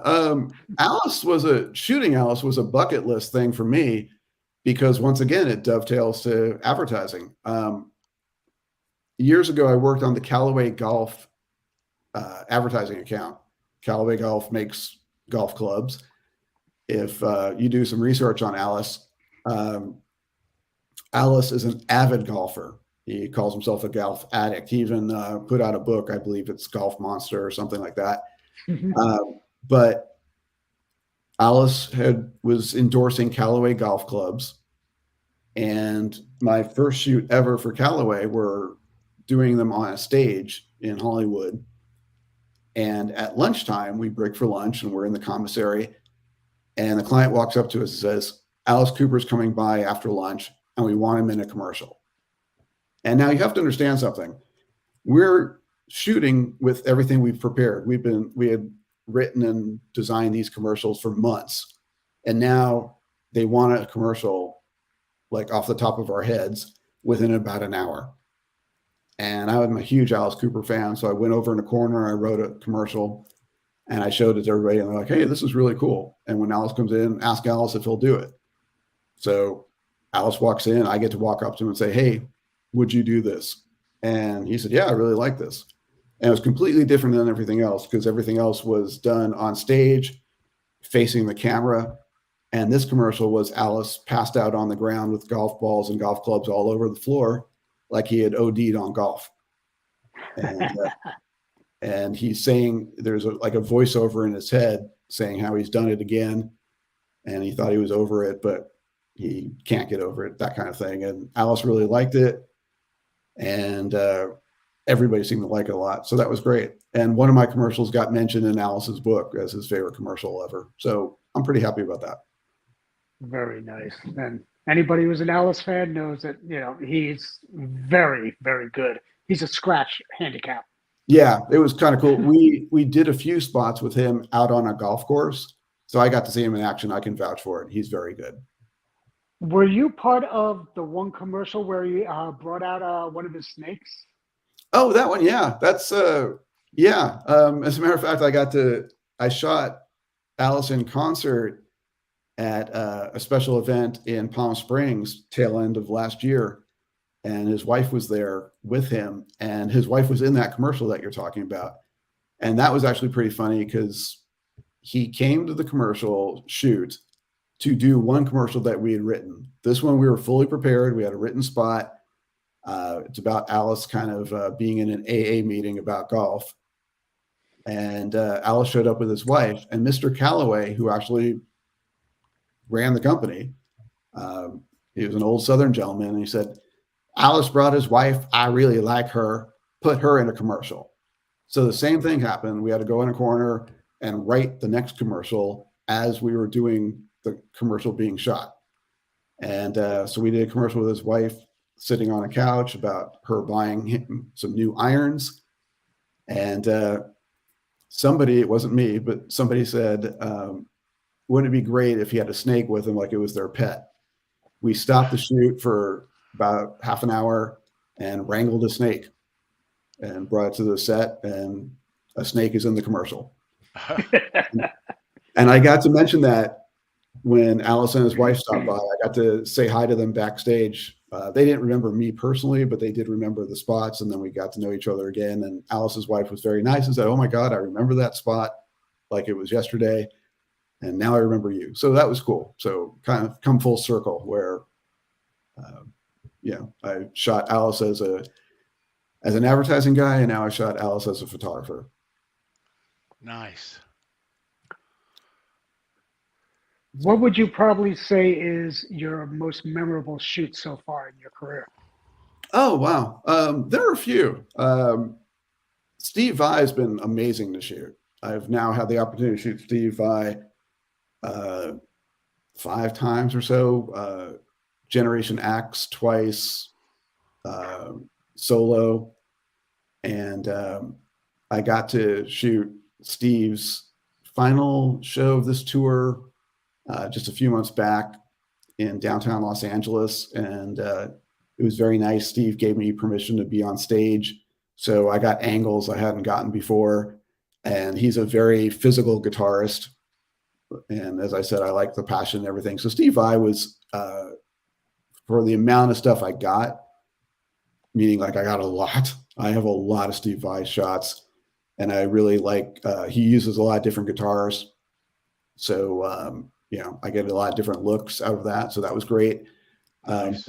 But honestly, if you got to know the truth, standing in the pit at the Who and shooting the Who, where I'm just saying to myself as I'm shooting, oh my God, I'm shooting the Who, was pretty cool. Yeah. Nice. Oh, yeah. And that was actually real quick. That was a cool story in the sense that sometimes they don't tell us where we're going to be up front. So what I mean, where the photographers will be. So you got to be prepared for almost anything. So there were rumors that we were going to be at the soundboard, which is much farther away from the stage, obviously, than the pit. And at this venue, they gathered all the photographers together and said they were going to walk us to where we were supposed to shoot from. And all of a sudden, people are whispering. They're like, I think we're getting the pit. I think we're getting the pit. I think we're getting the pit. And we were all told we were getting the soundboard the day before. So they walk us down into the pit for Mike Campbell. We're like, oh my God, we're getting the pit. And then we leave after the first 3 songs. And the same thing happened for the Who. So we were far closer than we ever imagined we were going to be. So all of us there were like 5 of us that day. And we were all knocked out that we were getting shots of Roger and Pete that we never would have gotten in the first place. For those shots, how long would they let you stay in the pit? 3 songs. 3 songs? Yeah. Now, like, for example, like Steve Vai, I got the whole show. So it depends on who it is. Or like you just passed a Lionel Richie shot, and I got the whole show for Lionel Richie because I was shooting for the venue, for example. So you get to try different things when you get the whole show, so you can be a little calmer. The 3 songs, you really got to just go, okay, I'll try this for a few minutes or a few seconds, really, and I'll try this for a few seconds. But if it's the whole show, you get to kind of mentally know that I can try something. If it doesn't work, I've got another 15 songs to figure it out. Yeah. Well, looks like you've shot everybody, Daniel. Working on it. There's still a few bands on the bucket list. I started shooting, unfortunately, just a couple of years after Van Halen stopped touring. So that would have been a huge thing for me. It was really, for me, it was sad in the sense that I didn't really start shooting until I think the last show was at the Hollywood Bowl, and I went to it. It was at the Hollywood Bowl in 17, and George Lynch was 18. So I wish I'd started shooting just a couple of years earlier. Wow.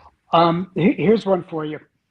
Out of all the performers that are out there playing today, who's the one performer you want to shoot? What's your bucket list shot? Okay, you guys are going to laugh at this, so feel free to laugh at me. I'll put it out there in the world, and hopefully it'll come true.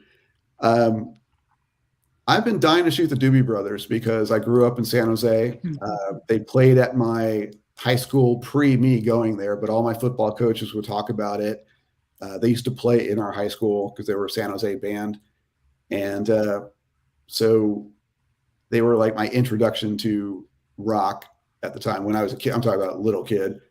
And I've been wanting to shoot Tom Johnston and Pat Simmons for a while. And so if I can get that, that would be pretty cool for me. Nice. See you, Andy. Take Good care, to Andy. see Be you, brother. safe. Yeah. Now on the other hand, I would love to shoot like, I got a whole list of people here that are coming by, but I would love to shoot Robert Plant, for example. I'm a huge Robert Plant fan, and just get like, I saw him, it's been about 10 years now, but I remember seeing him in concert, and about halfway through, I'm like, oh my God, I'm watching effing Robert Plant. Like he was just, there was a moment in time when it was like the whole thing hit me that this is godlike, You haven't shot him yet, though. No, so I'd like to shoot Plant, and there are a few other people like that. So, but the Who crossed off a big one. I have to admit that. The Who, if you and Steve got along really well, because Steve loves the Who. Yeah. Oh, and I got lucky because the other bucket list regarding that kind of stuff was Jeff Beck, and I got to shoot the third to last show he ever did before he passed away. It was his last Southern California show, and they did a couple in one in Northern California, I think one in Nevada. So I feel very fortunate that I got to that worked out. Yeah. When we were talking the other day, we were discussing, those last days of Jeff Beck, and I was telling you about how my sister had met him, and he was staying at a hotel that my sister manages in White Plains, and it just dawned on me. It was the Capitol Theater in Port Chester that he was performing at when she met him, and Rob Zombie as well. They were both hanging out together.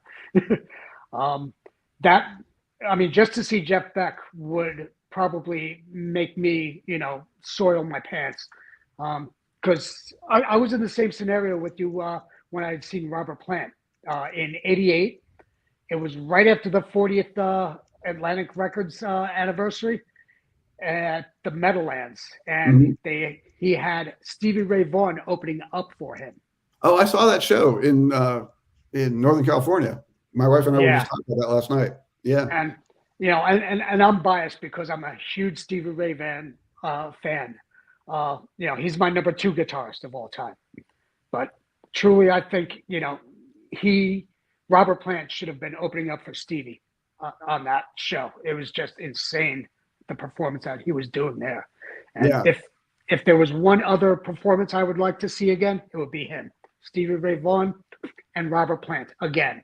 Absolutely. Because I was just like, oh my God, I'm 10th row at Brendan Byrd Arena watching these guys. Yeah. I mean, I have to admit, I'm not jaded yet. So there are still moments like the Who or Jeff Beck, where I'm still pinching myself going, I'm shooting Jeff Beck, you know, and Right. even the Jeff Beck thing was funny. I mentioned sometimes we get two songs, sometimes 3 before they ask us to leave the area.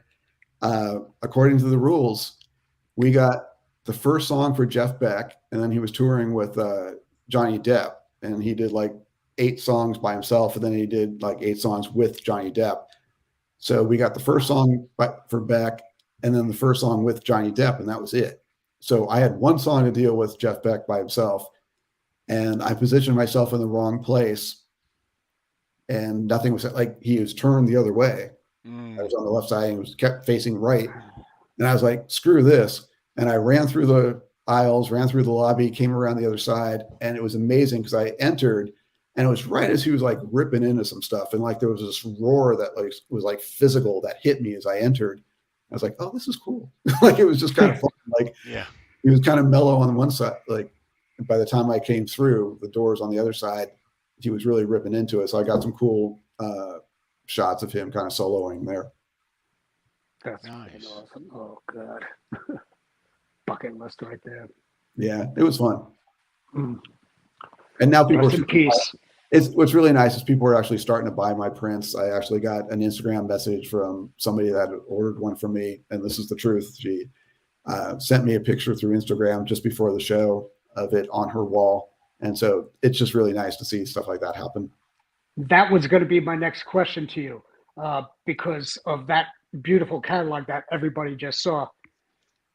Please give us your information and let everybody in the chat know, and everybody in the replay, how we could get these pictures, because they're just, you know, to die for. They can be put up on anybody's wall as a piece of artwork. Yeah, I've printed out a few recently that they're coming out very nice. What I mean is like they do look good as prints because I've judged that kind of thing. And it's really funny that you mentioned drummers earlier, because this woman had ordered a image of Jimmy DeAndo, the drummer from Bullet Boys, and he plays with George Lynch and a lot of other people. She's just a big Jimmy fan, so there's a black and white hanging on her wall that she just sent my way to show it. But if you want to get a hold of me and check out some stuff, you can get a hold of me through Instagram. I'm Daniel Gray, GRAY 2121, or feel free to email me, danielgray2121@gmail.com. And we can talk about who you like, because I've got the overall gallery that the guys were showing just a minute ago, but then I've got individual concerts. So just using Steve Vai as an example, I probably have hundreds and hundreds of Steve Vai shots. So there might be a favorite guitar of yours or whatever. I've got just shot Zakk Wylde and Anthrax, where I've got a lot of shots. What I mean is like there are way more than what you'll see on what I call my overall gallery. So it depends on who you like and what kind of guitar you like, and we can talk. Yeah, I know a few guys such as Jay Hannon who would love to look at your catalog of Steve Vai's work. And you know, just even, you know, Scott Ian's performances and Zakk Wylde, you know, and I've seen and met those guys before. And, you know, just to see them perform on stage, and then, you know, to have your work on there, just see them alive. You know, it's one thing to just like see video of them or see pictures. You make them come alive in these pictures. Oh, thanks. And I've got to give you the utmost credit, because Zloz is right. He has every right to be a big fan of your work. And I got to give you props for everything you've put out so far. I'm going to put this in the chat. Is this correct here, Daniel? Let me show it on the screen. Yes, Daniel Gray 2121. You got it, Tony. Yeah, we'll amend the show after and put that in the description as well too, where it'll stay. So. And by the way, I'm seeing some of the stuff fly by in the chat. So I just want to say, everybody who's saying that they like the stuff, thank you very much. I do appreciate it. I am flattered. I don't take that lightly. So I want to say thank you. It's one of those things you guys asked. Yeah. One of the Steve Vai shows I got to shoot was at NAMM. It was a special Ibanez show at the House of Blues, like an invitation only thing and I got lucky. I got to shoot it. Nice. And I'm there in the pit going, oh my God, I'm shooting them. It's just I don't take it for granted is my point. So I'm not too jaded. So it's been fun. That was one thing that I really picked up on when we first met at Book Soup. I was just like so happy to see Steve again, for the book signing. And for those of you in the chat, Steve had a book signing back in January up in on the Sunset Strip, right down the street from the Whiskey a Go Go and the Rainbow, and all the hot spots for the Sunset Strip. It was a little bookstore called Book Soup, and it's actually kind of famous for LA and Hollywood for the area. And it was a really bad day too. It was the worst downpour I'd seen in a long time. Yeah, it was horrible. And we actually saw you, Daniel, there was another live stream of that book signing at Book Soup, and we actually saw you on that live stream. Yeah. Yep. Mm-hmm. But the one thing that I made sure to point out to everybody there is like, you got to give this guy props, because he like we put on the header of this show, you are the man behind the curtain. You're the reason these books are the way they are. And I was shocked at how thrown back you were at my comment on that, and just the conversation we struck up from there. I knew what kind of guy you were right from the get-go, and I'm so thankful to have gotten to know you, and to be part of this for you, because this is such a huge thing for you. Believe it or not, there are many people who don't know about this yet, but they are going to, because these are two pillars of any kind of Van Halen reading material that you need to have. It's utmost important. Well, I don't take it lightly. Just like I said about shooting, like, oh my God, I'm shooting The Who, or oh my God, I'm shooting Steve Vai. I still walk by my personal bookshelf now and go, oh my God, I did 2 Van Halen books recently. Like, it's pretty cool. One thing really quick, you mentioned the whiskey. If anyone's in the LA area, I will be at the Whiskey Sunday shooting the band that got my start. My friend's band that I mentioned, they don't play very often because 2 of the members are out of state. A band called Power Tribe. They're opening for Lita Ford, and I promised Power Tribe I will always shoot them whenever they're in town, because that was the band that opened for George Lynch. Which, if I hadn't shot them, who knows if I ever would have shot anybody else. So if anyone's going to be at the Whiskey Sunday night, look for me. I'll have the big camera with me. Right on. Very nice. Yeah. And we're huge Lita fans too. Yeah. So, and I haven't shot Lita yet, so I'm going to get Lita shots for the first time. Nice. She actually just friended me this week too. Cool. Yeah. I'm like, whoa. We noticed your work, Daniel, pretty much without knowing you or details. Keith attest, we talked about it immediately. We, as fans, getting this book of Steve specifically, we looked at this book, knowing Steve self-published, okay, and looked at this book. Did Steve do all this? No way. Nope. Yeah, we know Steve too well about that. So we noticed all these cool details right away. And we kind of got to know you through Steve and talking to Steve, because he mentioned you often and talking about the book. Yeah. Yeah. Well, it's now it's great. I knew Zloz, but now it's great knowing Steve and becoming friends with him and talking music and Van Halen and getting the opportunity.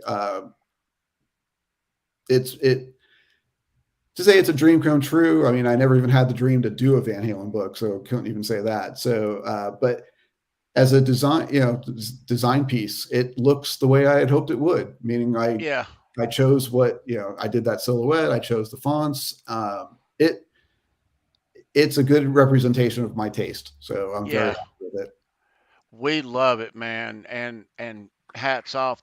That is a very cherished book by all Van Halen fans. It is. Let me turn the corner a second here. Now, us as fans, we had both of the Neil Zlozower books, his two previous books. Mhm. Were you involved with those at all? And We'll be right back. at all, Daniel? Not at all. And I really am. I'm sorry, I forgot the guy's name. I think it's Tom German. I think his name's Tom. Excellent designer. A guy named Tom designed it, and he's known Neil for years.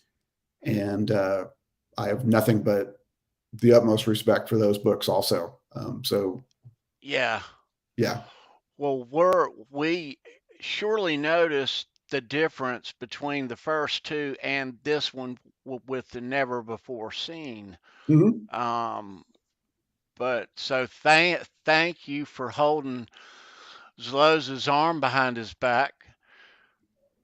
Well, the funny thing about that is I'm actually redoing my personal office, and I'm framing some Van Halen shots. I mean, honestly, right now they're framed sitting on my floor and figuring out where they're going to go, because it's going to be very, very overwhelming. I mean, like, it's not going to be neat. There are going to be a lot on the wall. And what I realized is I didn't order any that were in his books, not the ones but the two other books. And I told my wife, she's, why haven't you hung them up yet? I said, because I got to go through the books, because those are good shots. Like, it's not like I didn't think they were good. So the fans should realize that I think those are fantastic shots as well, but they had already been seen. That's all.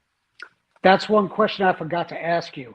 Mm-hmm. What's your favorite shot that you've seen out of all of Zloz's collection? Oh, wow. There are a couple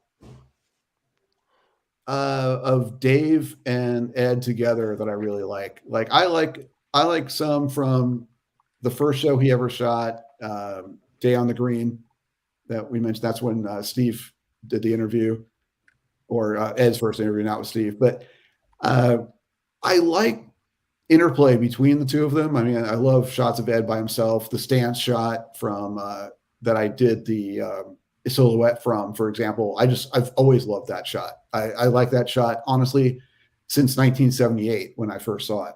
I'm not joking. Like, when he was playing the Bumblebee, that stance shot has knocked me out. That's why it stayed with me all this time, and I turned it into that silhouette for the book. But there are a few of Dave and Ed when there's like an interplay between them that I really like. No matter what they say about each other or what they've said in the past, the chemistry on stage is undeniable. All right. Preference, live or posed? Oh, for shots? Yeah. Oh, live. Okay. I mean, I like a lot of the post stuff. I mean, that's cool. They're badass guys, to be honest with. I mean, there are a couple shots. I put in 2 extra shots with the white background from a studio shot with just Dave and Ed. And I remember thinking, I've got enough of this set, but I kept liking the stuff of them together. Dave has his arm on Ed's shoulder and things like that. And so I put in 2 more. I kept that section going. There were just too many here to, throw in. I mean, we've got 316 pages, I believe it is, of just pure bliss of Ed here. There's one shot. I have to admit, there's one shot that knocked me out. Yeah, that Zloz. That's the only black and white shot of Ed giving him the finger. Yeah. But there's one head down shot that just kind of blew Zloz's mind, because I convinced him that, see, this is why head down shots work. And Ed's got his head down. He's going crazy. Hair's flying everywhere. There's lights in the back. And I had never seen anything like that from Zloz, because he doesn't release that kind of stuff. So that's kind of one of my favorites, just because there's so much energy, and I hadn't seen anything like that before. I know the shot you're talking about. Interesting how you told us about what his preferences for shots are, because ultimately when these came out, and for years and years and years, they become timestamps in Van Halen history in our minds. So yeah, I think you just found it, Keith. It looked like, is that the one? Yeah. Oh, that's them together. Yeah. But there's one of him with his head down. Oh yeah, I know the one you're talking about though. But yeah, the timestamps, like you said. Oh, one thing real fast, guys, because I think I saw a comment there. The Roth Hagar comment. The book, I even thought that Zloz stopped shooting Van Halen in 84, 85. And then when the band broke up, because I know they stepped away from him when Sammy joined, it was kind of a house cleaning of everything. But talking to Zloz, found out that he did shoot one of the Sammy tours towards 10 years down the road, and he shot the Gary Sharon tour. And I was like, that's got to go in the book. So, hey, everybody, it's not like his other books, because his other Van Halen book stops at 85, and so does the Eddie Van Halen book. There's Ed on tour with Sammy, but this goes to the Gary tour. Well, let me ask you this while we're talking about it. So he wants to know the question. What was you as a Van Halen fan from the start? What did you think of Hagar and the band and that music? It didn't make me happy. It did not. It did not. Okay. For all of Dave's vocal issues that fans talk about, I do think his voice fit for my ears, and I really like Dave's lyrics better. So I just feel, for what I think Van Halen is, it's Dave and the band. Yeah. And I was even happy with A Different Kind of Truth. I really was. I was super happy with that album. Right. Nice. Yeah, it was a nice throwback to yes, it was older songs rewritten, but it still had that magic. What was your take, Daniel, on all of the Roth solo stuff through the years? Oh my goodness, when Eat 'Em and Smile came out, and I heard Yankee Rose for the first time, I was like, holy crap, he did it. I mean, for me, it was like, he made it sort of sound like Van Halen, and it rocked for me. And yet it had that sense of humor that I expect out of Dave. Right. Even songs like Ladies Night in Buffalo, funny stuff. Like for me, there's always a danger and a humor to David Lee Roth that I've always enjoyed. So you like the Roth solo stuff? Were you, while those two records were happening, Eat 'Em and Smile, did you not like the Hagar stuff at all? I didn't, and musically, I liked some of it. I really liked Best of Both Worlds musically, for example. I don't like Sammy's lyrics that much. Yeah. I don't want to bag on Sam. Like, I guess he's a great guy, and I'd love to meet him. And, but only time will tell us only time will tell if we stand the test of time, that kind of stuff. Everybody knows what I'm talking about. Yeah. So he's certainly not talking about love. Yeah, exactly. Is this the picture where you silhouetted? That's from that same kind. There are like 7 from that time frame. Okay. So I believe that one he's missing his foot. Like, I actually had it's kind of cut off. Yeah, So the tip of his right foot. Yeah. Yeah. So there are actually 2 that I put together for the solo. Okay. But that's exactly where that shoot and that concert, that's where it came from. Okay. Yeah. Everybody knows that stance is his. Yep. That's what I thought anyway. Yeah. So that was iconic for you to do that in Steve's book. It's off the chart, and it'll always be remembered. And we got to thank Neil. you. What's going on, brother? How's it going, Neil? Hope you're staying nice and warm over there in Chi-Town. Yeah, good to see you, bro. Yeah. Yeah, and that silhouette worked because it went kind of from top and bottom of the copy block, so that kind of helped too. just okay for anybody who hasn't heard about this book with Zloz, and there's probably maybe a handful of you. It may be a little pricey, but it's worth every picture here. Trust me. Believe you me.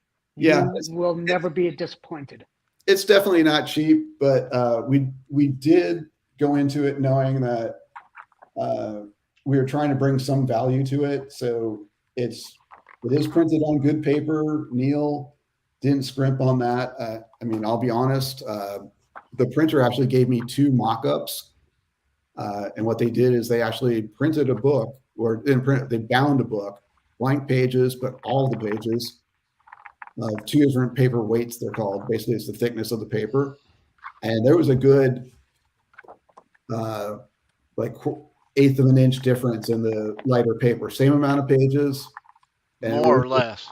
It was same amount of pages, but it was less deep. So it would have weighed less. It would have cost less. It would have been cheaper to print, and we went with the more expensive paper, thicker paper. So right. Yeah.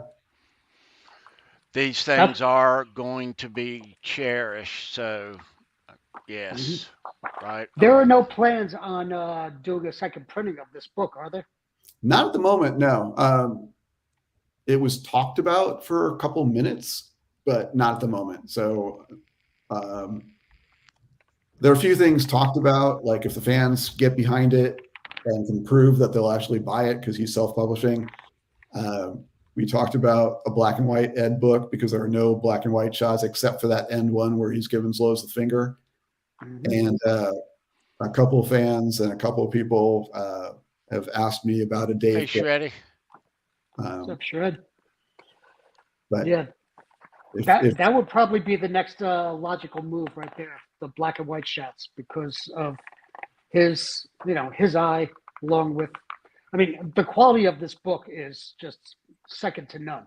And I've told this to him personally, and I wasn't kissing ass or anything like that. It's just the best picture book I've ever owned or ever seen. Yes, lovely. It's absolutely lovely. That's the shot. There's your shot right there. Come on. That says it all right there. That's Eddie in his full bore, playing.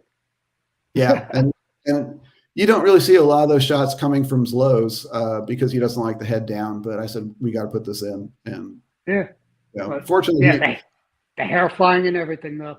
Yeah. Fortunately, he let me do almost whatever I needed to do. So it was pretty cool. And then the other thing, I really appreciate what you guys are saying about the quality of the book, because I'm going to say it right up front. Zloz had to front the money for this. So what I'm like, it was the printing was paid for before one book was sold. So, he laid the money out and he did it right.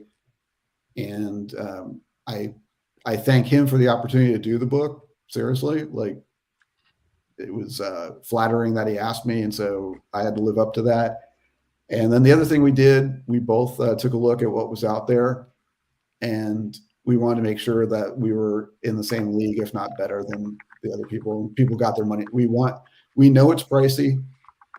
I don't make any extra money off the book, by the way. So if I tell you to buy it, I'm not going to get anything extra. I've already been taken care of. But we want to make sure that you'll think you'll get your money's worth. Yeah, well, thank you for being involved in that. We wouldn't have seen all those cool unseen shots had it not been for you, Daniel. So is that thank you, Keith? Is that? Oh yeah. Yep. The acoustic shot.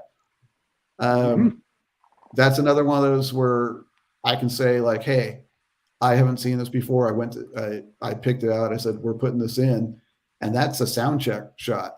The acoustic one on left-hand side of the screen, left-hand page. That's nice. And the smile on his face was awesome. And so once again, that was not something you see very often. He doesn't play acoustic like that during the show, but he did that during the sound check, and I made sure that was in there. And here's one also that most people might know from an ad. This one right here. Mm-hmm. They did this for a Wolfgang ad. but it's just, you see the live attitude right there in it all. Yeah. Yeah. So that was obviously the Gary Cherone Van Halen 3 tour. Yeah. One thing that really surprised me about it, though, was when Zloz told us there were only about maybe 40 pictures that needed to be touched. Yeah, and we didn't do a lot of retouching. And what I mean, they are what they are, meaning like we didn't change anything, but some were dirtier than others. You have to understand that in 1978, a slide has either scratches or dust or whatever. So we cleaned a few of them up. Just took out black dots, things like that were. It's amazing how our eyes have become much more aware of that than we used to. So what I mean is, I saw something on the NFL Network, a tribute to John Madden, for example, and they had stills that they were showing of his Raider teams around 1976. And I looked at it and went, oh my God, that's all scratched up and dirty. Like, it's all stuff that back in the day we accepted as just a good photo, like, because you accepted the whole image as what it was. And I did too, as an art director. Now we want perfection because of digital. So I went through all the shots and went, oh, this is a little too dirty for today's audience. And so we cleaned up about 40 of them, just make sure scratches and stuff were out. And for 384 pages, that's insanely low. Yeah, the quality of Neil's stuff is outstanding. I mean, Neil's reputation is understood and well known. He's one of the top, if not the top, rock photographer of the ages. I'm aware of everybody, and Neil's a big disciple of Jim Marshall and that kind of stuff. So we can never say who's the best, but Neil is way, way up there. And for me, he is the Van Halen guy, at least. There are some people that have their Oh, yeah. And Keith and me talked about knowing who Neil Zlozower was back in high school. Yeah. Oh, yeah. And there was always the debate when we were kids in school. How does he pronounce his name? Was it Zlozower? Right. Zlozower. We did. We had enough trouble just trying to pronounce it. And I remember thinking to myself when I met him that, oh my God, at least I got it right. Like, Wow. So it's been a great ride, meaning like just having him even like the ad that I designed for or created for him that he wound up producing and taking to NAMM and giving out as a promo piece and becoming friends with him ever since. So great guy, great friend, great photographer. And I'm very lucky. Yeah. You're lucky and blessed because you've got the best of both worlds doing, work with these guys, plus your burgeoning career right now. And that's just your side project. You've still got your other stuff that you do, your commercial work. Yeah. If anybody needs any advertising help, let me know. I'm freelance. Yeah. So I do TV commercials, print ads. I can write websites or design websites, anything advertising related. I do communication. So let me bring this up right here. Let me show you this. Where is it at? Is that it? Yeah, this is it. Okay. Oh, yeah. Yeah. Now comes the fun part. So you do reviews too? Yeah. So if you go to Honeypot Live, and Honeypot is spelled with a U, that's the public online publication that gets me into like half my shows. And what I mean is, I get in three ways. One, through either Zloz might make a phone call if it's one of the bands that he's friends with and he finds out that I want to go, or one of the venues hires me or lets me come in, and then Honeypot will ask me to do reviews and I'll go shoot and I have to review the show. And I try and write with a certain style. And that's Steel Panther, which a lot of us know. Some of the guys used to be in the Atomic Punks, a Van Halen tribute band, but they're super, super talented. Russ is an amazing guitarist, and Ralph is a great, great singer. And then so I'll go shoot them. I reviewed The Who for the same publication. I reviewed Jerry Cantrell for this pub. Yeah. But I sent the Steel Panther over to you guys because this one has the most humor in it. So I wrote in a certain style because Steel Panther is funny. So I tried to write a review that fit that. Yeah. Oh yeah. love the review. When you sent it to me, I laughed my ass off at it. So yeah, so that's my style of writing. So if anybody wants to read or see those type of things, if you go to Honeypot Live and put in my name in the search bar, I think I've done about 10 reviews so far for nice and shoots for Honeypot. Yes, Yeah. highly recommend. Check them out, people. Really funny and great writing, great work. Yeah, cool. What's next on your horizons? What do you got coming up? Well, I shot some commercials in Pennsylvania for J.G. Wentworth, so that's on the advertising side. Photography wise, I'm shooting Leader Ford on Sunday. It's first game of the season for LAFC, the champion soccer team from Los Angeles. That I'll be shooting there. So Nice. Out and about and taking a look at my list of who's coming into town and trying to figure out who to go shoot. I look at my list. Alter Bridge is coming, and I think Wolfgang's opening for. I'm hoping to shoot Wolfgang. How about that? Nice. There you go. Yeah. Oh, so you're going to the House of Blues show? I can't guarantee it. I'm putting in for it. Like All I right. go through Honeypot unless I can figure out another way. If you have any connections, let me know. All right. Well, I got my hands full this coming weekend. I've got Van Halen coming up, and then the following night I've got the Atomic Punks here in San Diego. So I get to go back to back with tribute bands. Yeah, let me know what you think because I was really impressed with Van Halen. I think I told you guys in the chat room or backstage. I've not seen the newest version of the Atomic Punks. I saw the Ralph and Russ version many times. Right. But I was really, really impressed with Van Halen.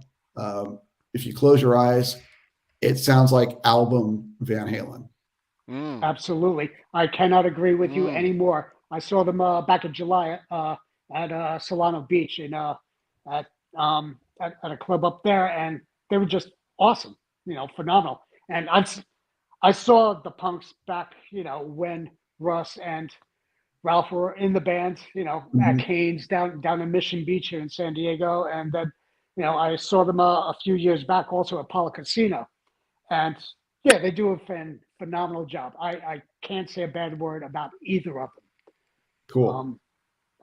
And Nice. it's definitely worth the price of admission on either one of them. So, yeah, and by the way, the just so you know, the Van Halen guys are just super, super nice. They're just nice guys. Like I shot them twice now, and can't believe how nice they are.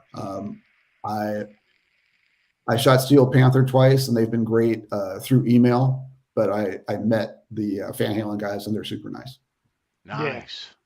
Yeah, and if the chance ever arises, I want to try to get them on this show here. Whether it be Van Halen or the Punks. And I've met Derek a couple of times already, and he's such a down to earth, great guy. And all the guys in the band, they're just awesome. And I've told you my story about meeting Ralph and and Russ stage landing on me when he was playing with exactly. Rob Halford. But it's just really great on what they did for the genre. Yeah. I love that. I love Russ's guitar playing, and Steel Panther is the most politically incorrect band of all time, but with a sense of humor that can't be beat. So like I like it. Yeah, we love, man, the state of the music, the way it is, I wish there were 5 Steel Panthers out there right now. Yeah, I think they're funny. I mean, you have to go in knowing what you're getting, but if you go in with ready for a sense of humor, you just smile the whole way through because it's just great stuff. And they have great original stuff too.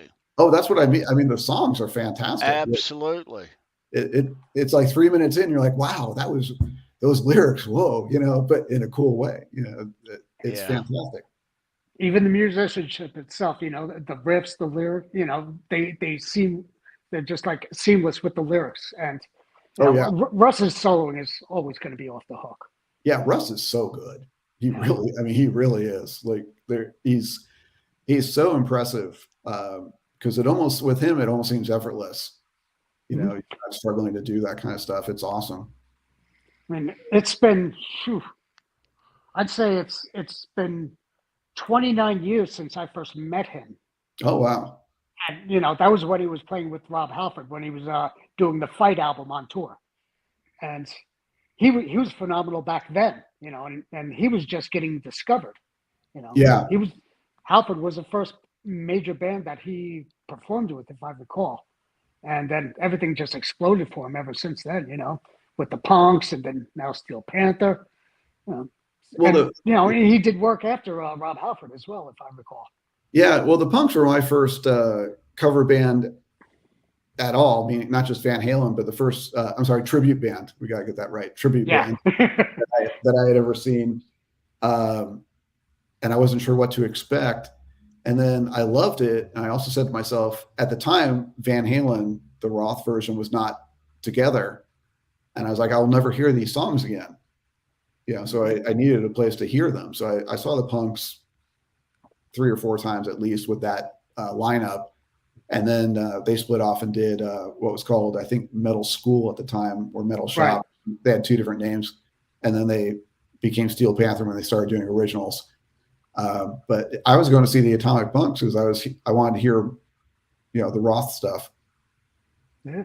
And from what I recall right now, Joe Lester, the bass player, the original bass player of the Punks, is joined up with them on Steel Panther now, replacing their previous bass player now. Exactly. I forgot the guy's name, and I apologize. He went by Lexi on stage. Yeah, Lexi. So I shot one show with Lexi, and then I got to shoot a show with Steel Panther at the House of Blues in Anaheim. And I even texted Ralph and said, hey, do you need me to get anything special for you? And he goes, try and get some extra shots of the bass player just in case we keep him. It was like, he was trying it. So I got the bass player they ended up not keeping him, obviously, because now they have Joe Lester. But yeah, it was kind of funny. Yeah, and Joe's been pretty busy. He was doing the rock cruise as well, and yeah, good to see him, still going at it and back with the boys as well. Hey, Nelson. Yeah, I agree. What's up, Nelson? So, yeah.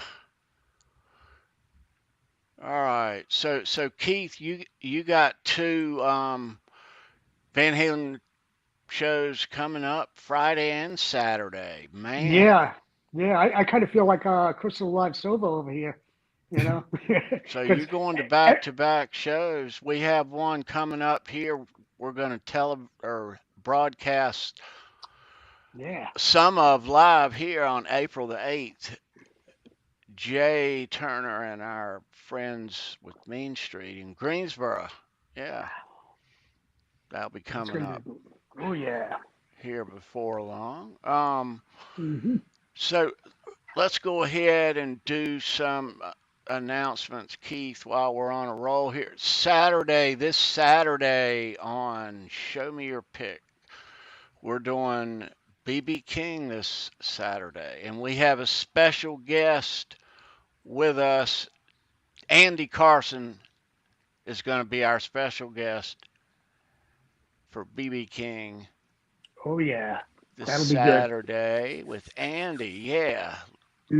Looking forward to that. Let me go up here. Our friend Neil is out there in the chat. If you want a guitar build, huddle up with Neil. His links are in the description. Daily Custom Designs. He's also on Facebook. Couple links there. NeilDaily.com is all you need to remember, really.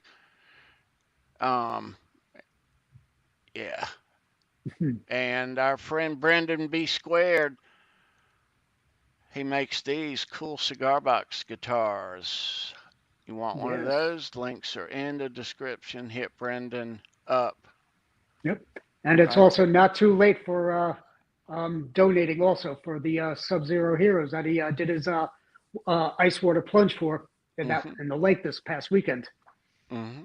I don't have any stuff in here to show you regarding that, but yeah, it is not too late. Go to this past Saturday's shows and you'll find those links. Oh yeah. In there as well. Let me see if there's anything that I'm forgetting. I do that sometimes, Daniel. I forget things. Well, also just want to say I'm seeing the chats, all the comments. So anybody who said that they like my stuff or just was glad to hear stuff, I appreciate everything you're writing. So just want to say I saw it all. Oh yeah, we are.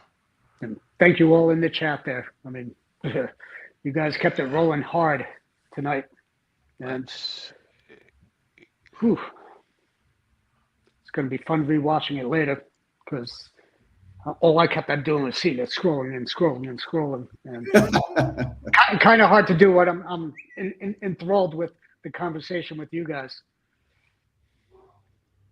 Yeah. Yeah, and if I'm ever invited back, the next time you guys you'll see a bunch of like Neil Zlozower photos all over the place in my personal office. I think we can fit a spot for you there. You know, what do you think, Tom? Absolutely, dude. Yeah, I think I know of an episode that we could do with him if we get a certain other guy in for his second pressing. You know? Yeah. Yeah, exactly. This right here, you mean? Yeah, that's what I'm talking about. What do you guys think out there? Yeah. Yeah. So we'll make it happen. We are due to we had Steve on a while back, but now that we're all here on the panel complete in reading the book, yeah. And so with this in just the past week, this is just a week old, this announcement. So we will definitely have Steve on here shortly. Hey, and I just want you guys, just real quick, want you guys to know that that's legit as far as him saying this is recent news, because 2 weeks ago when Steve found out I was going to be on this episode, he asked me not to mention the second printing. So he is selling out. Yeah. It is out there. I can't say where I heard it from. Maybe that guy. Maybe. But what I found out about was from, the horse's mouth himself. He did the show with Eddie Trunk, and then automatically everything he had sold. Bam. So that's the next day he broke the news, about the show and about, the second pressing. So hats off and congratulations to you, Steve. And let's keep pushing for a third edition too. Yeah. See another cover. He's serious about that. I've only got 2 copies of my own. I've got 3 kids and I only have 2 copies. So that's an issue. First thing I told him was, okay, this is going to be like the White Album. I'm going to need another version of it, right? Yeah. So Neil in the chat has sent this along, Keith, just in the past moment. Oh, look at that. All right. Yeah, there's our buddy Derek. That's Derek from Van Halen. Yeah, there he is.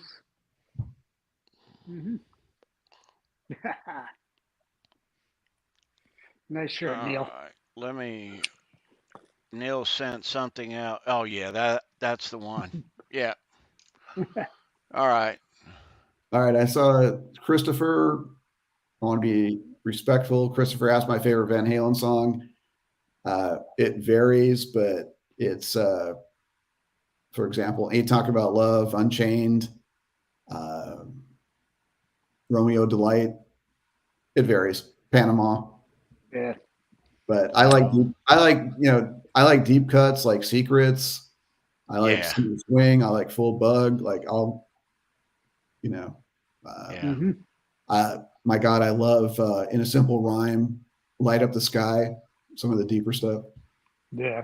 That I love the most when the 2015 tour. They pulled out Simple Rhyme and they Yeah. started playing. I was like, oh my God. And then they ended it with Growth at the end. Yeah. I love in a simple rhyme. I mean, I think Yeah. it's amazing.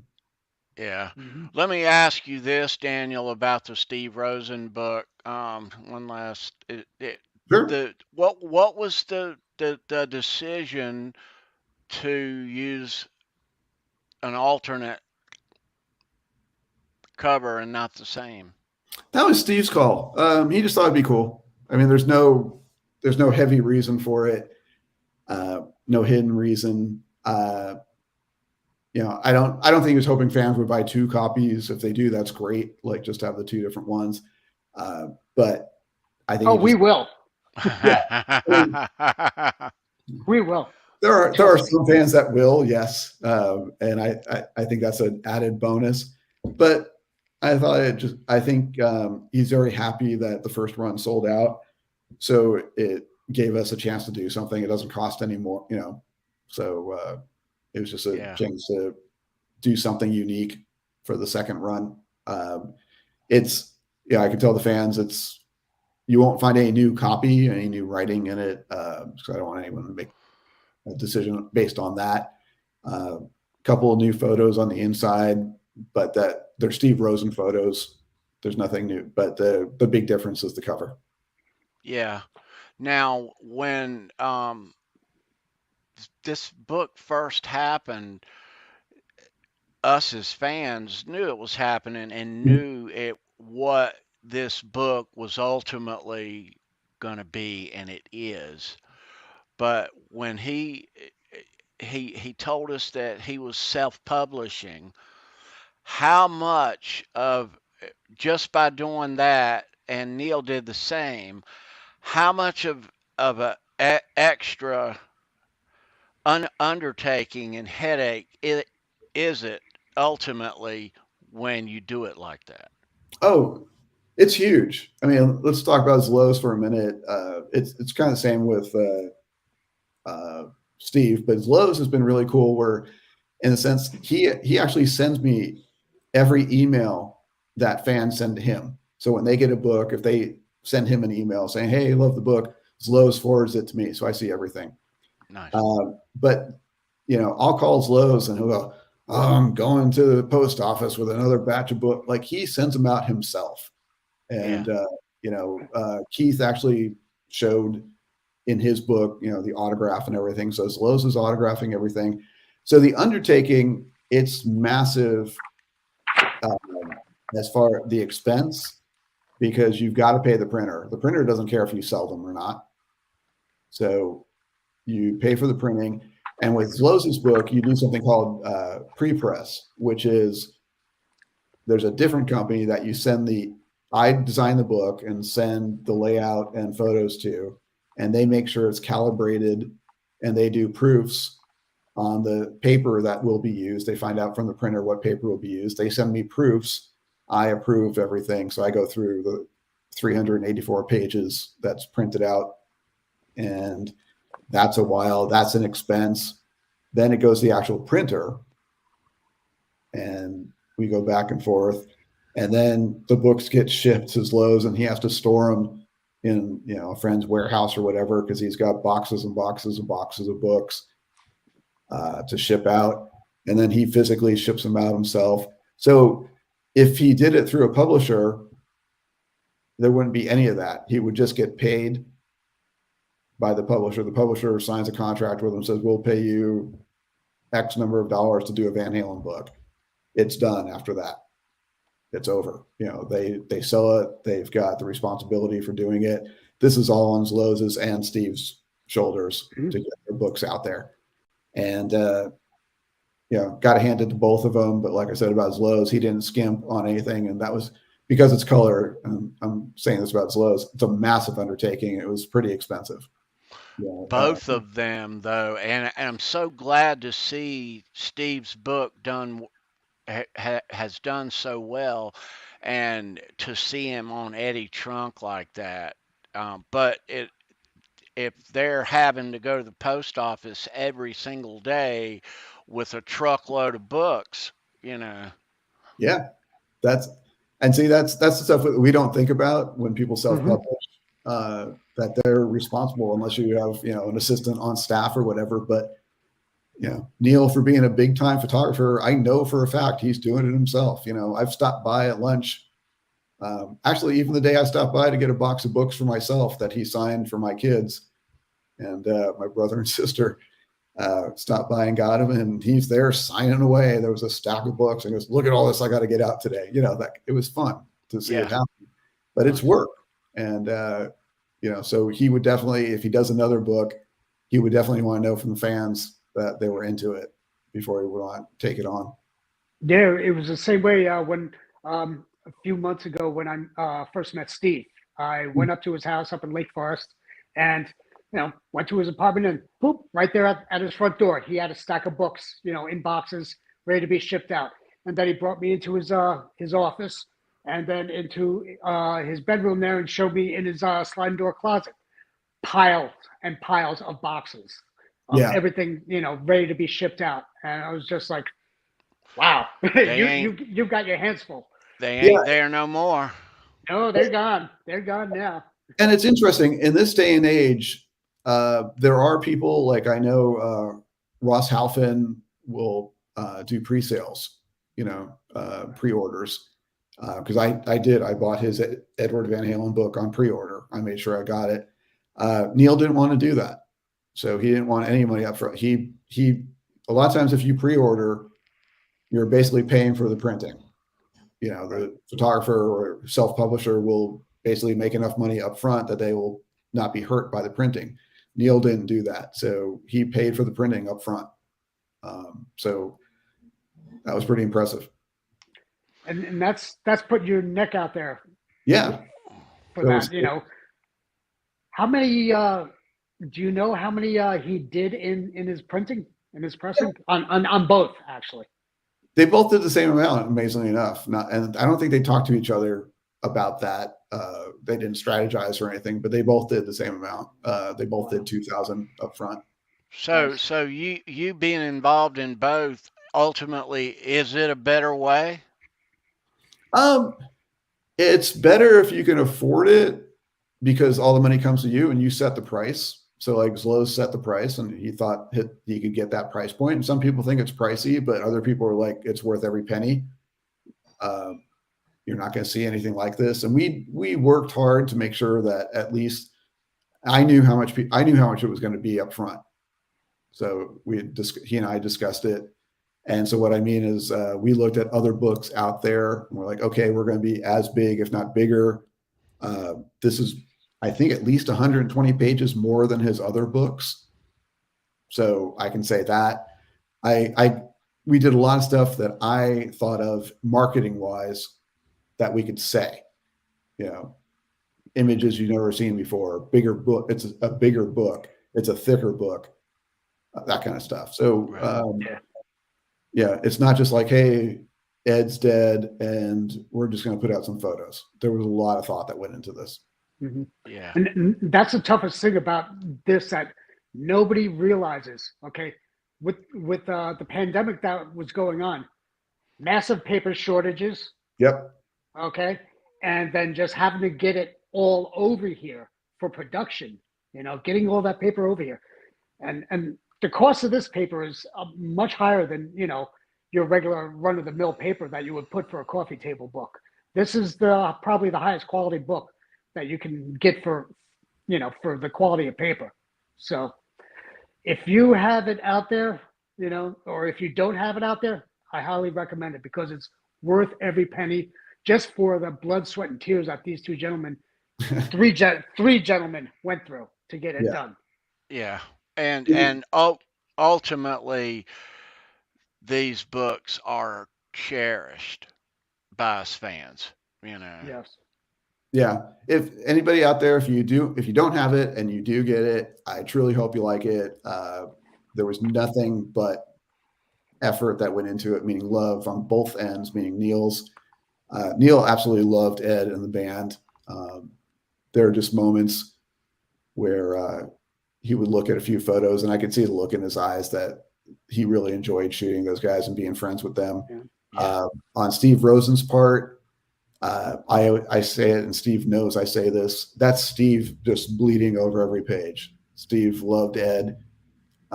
They were friends, and Steve's relationship with Ed was complicated and beautiful at the same time.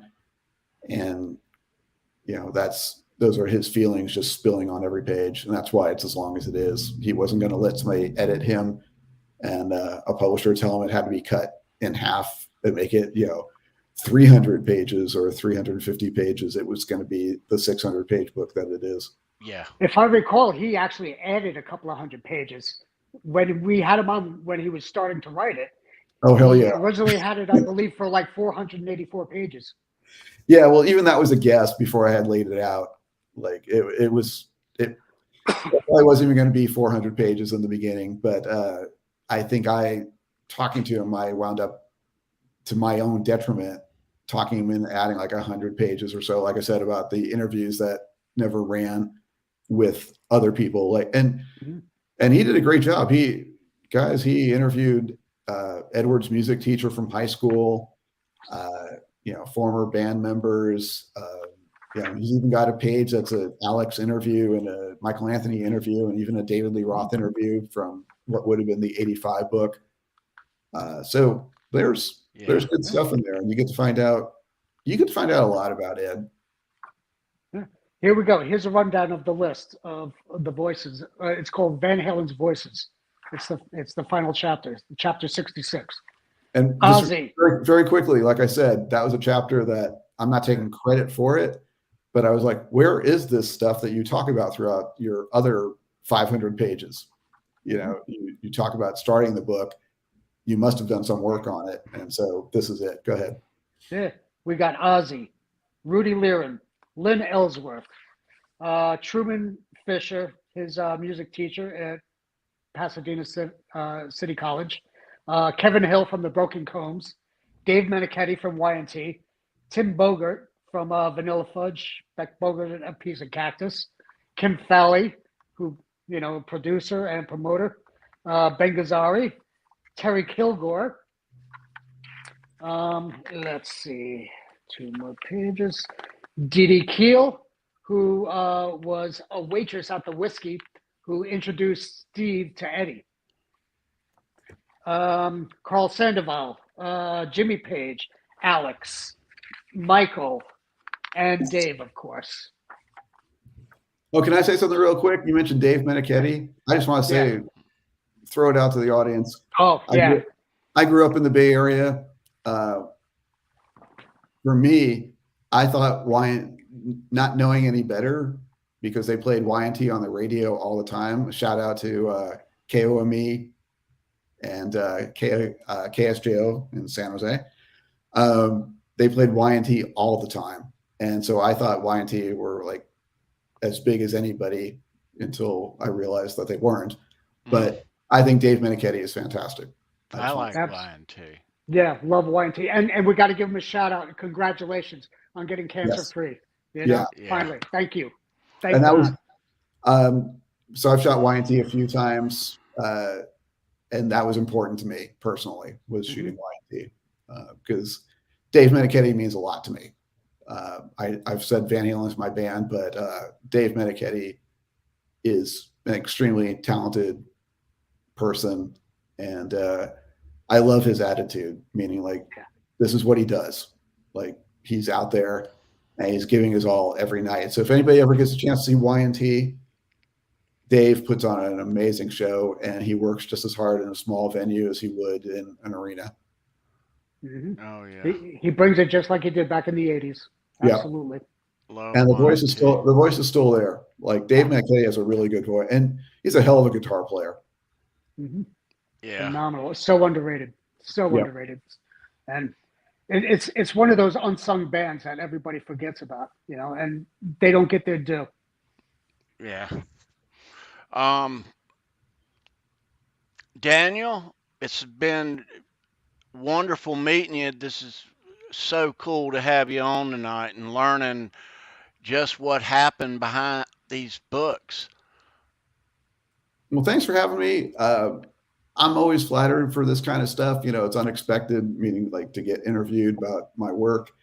But it's amazing that people are liking it as much as they are, and it's an unbelievable experience having now 2 Van Halen books. Yeah, awesome. Yeah. So thank you for those. Thank you for being here. Also, ladies and gentlemen, Daniel Gray. Thanks, everybody. Yep. Stick around. Yeah, hang out backstage. Everybody, thanks for watching. Leave a thumbs up here on the video. Subscribe if you're not already. Check to see that you are. Thanks for that. We're going to broadcast Saturday for BB King right here on the channel. And yeah, we are out of here. Thank you for watching. Daniel, thanks for being here, sir. Thanks, everybody. Once again, Daniel Gray, everybody, get those books if you don't have them already. Absolutely. These are musts. Yeah. These are must-haves. These are pillars of Van Halen reading. You need Hold to those have up these. again. And just for fun, everybody, if you order a book from Zloz at zloz.com, like I said, he autographs, but tell him I sent you just to see if he writes anything cool. So, Yeah. There you go. Yeah, because oh god, the man, I just love his attitude and his outlook on life. You know, he's a no fucks given kind of guy. yeah. You know? Yeah. He's just real. He's just true and real. You know? And bless you and thank you so much for this opportunity to come on the show, man. And it's been such an honor to meet you. You know, at the book soup signing, and you know our conversations all the way through. And we're gonna have you on again. I promise you that. That'd be great. Yeah, absolutely. All right, guys, we're out of here. All right. Thanks for everybody. being here. Peace out. All roads lead to Van Halen. They Yep. do every time.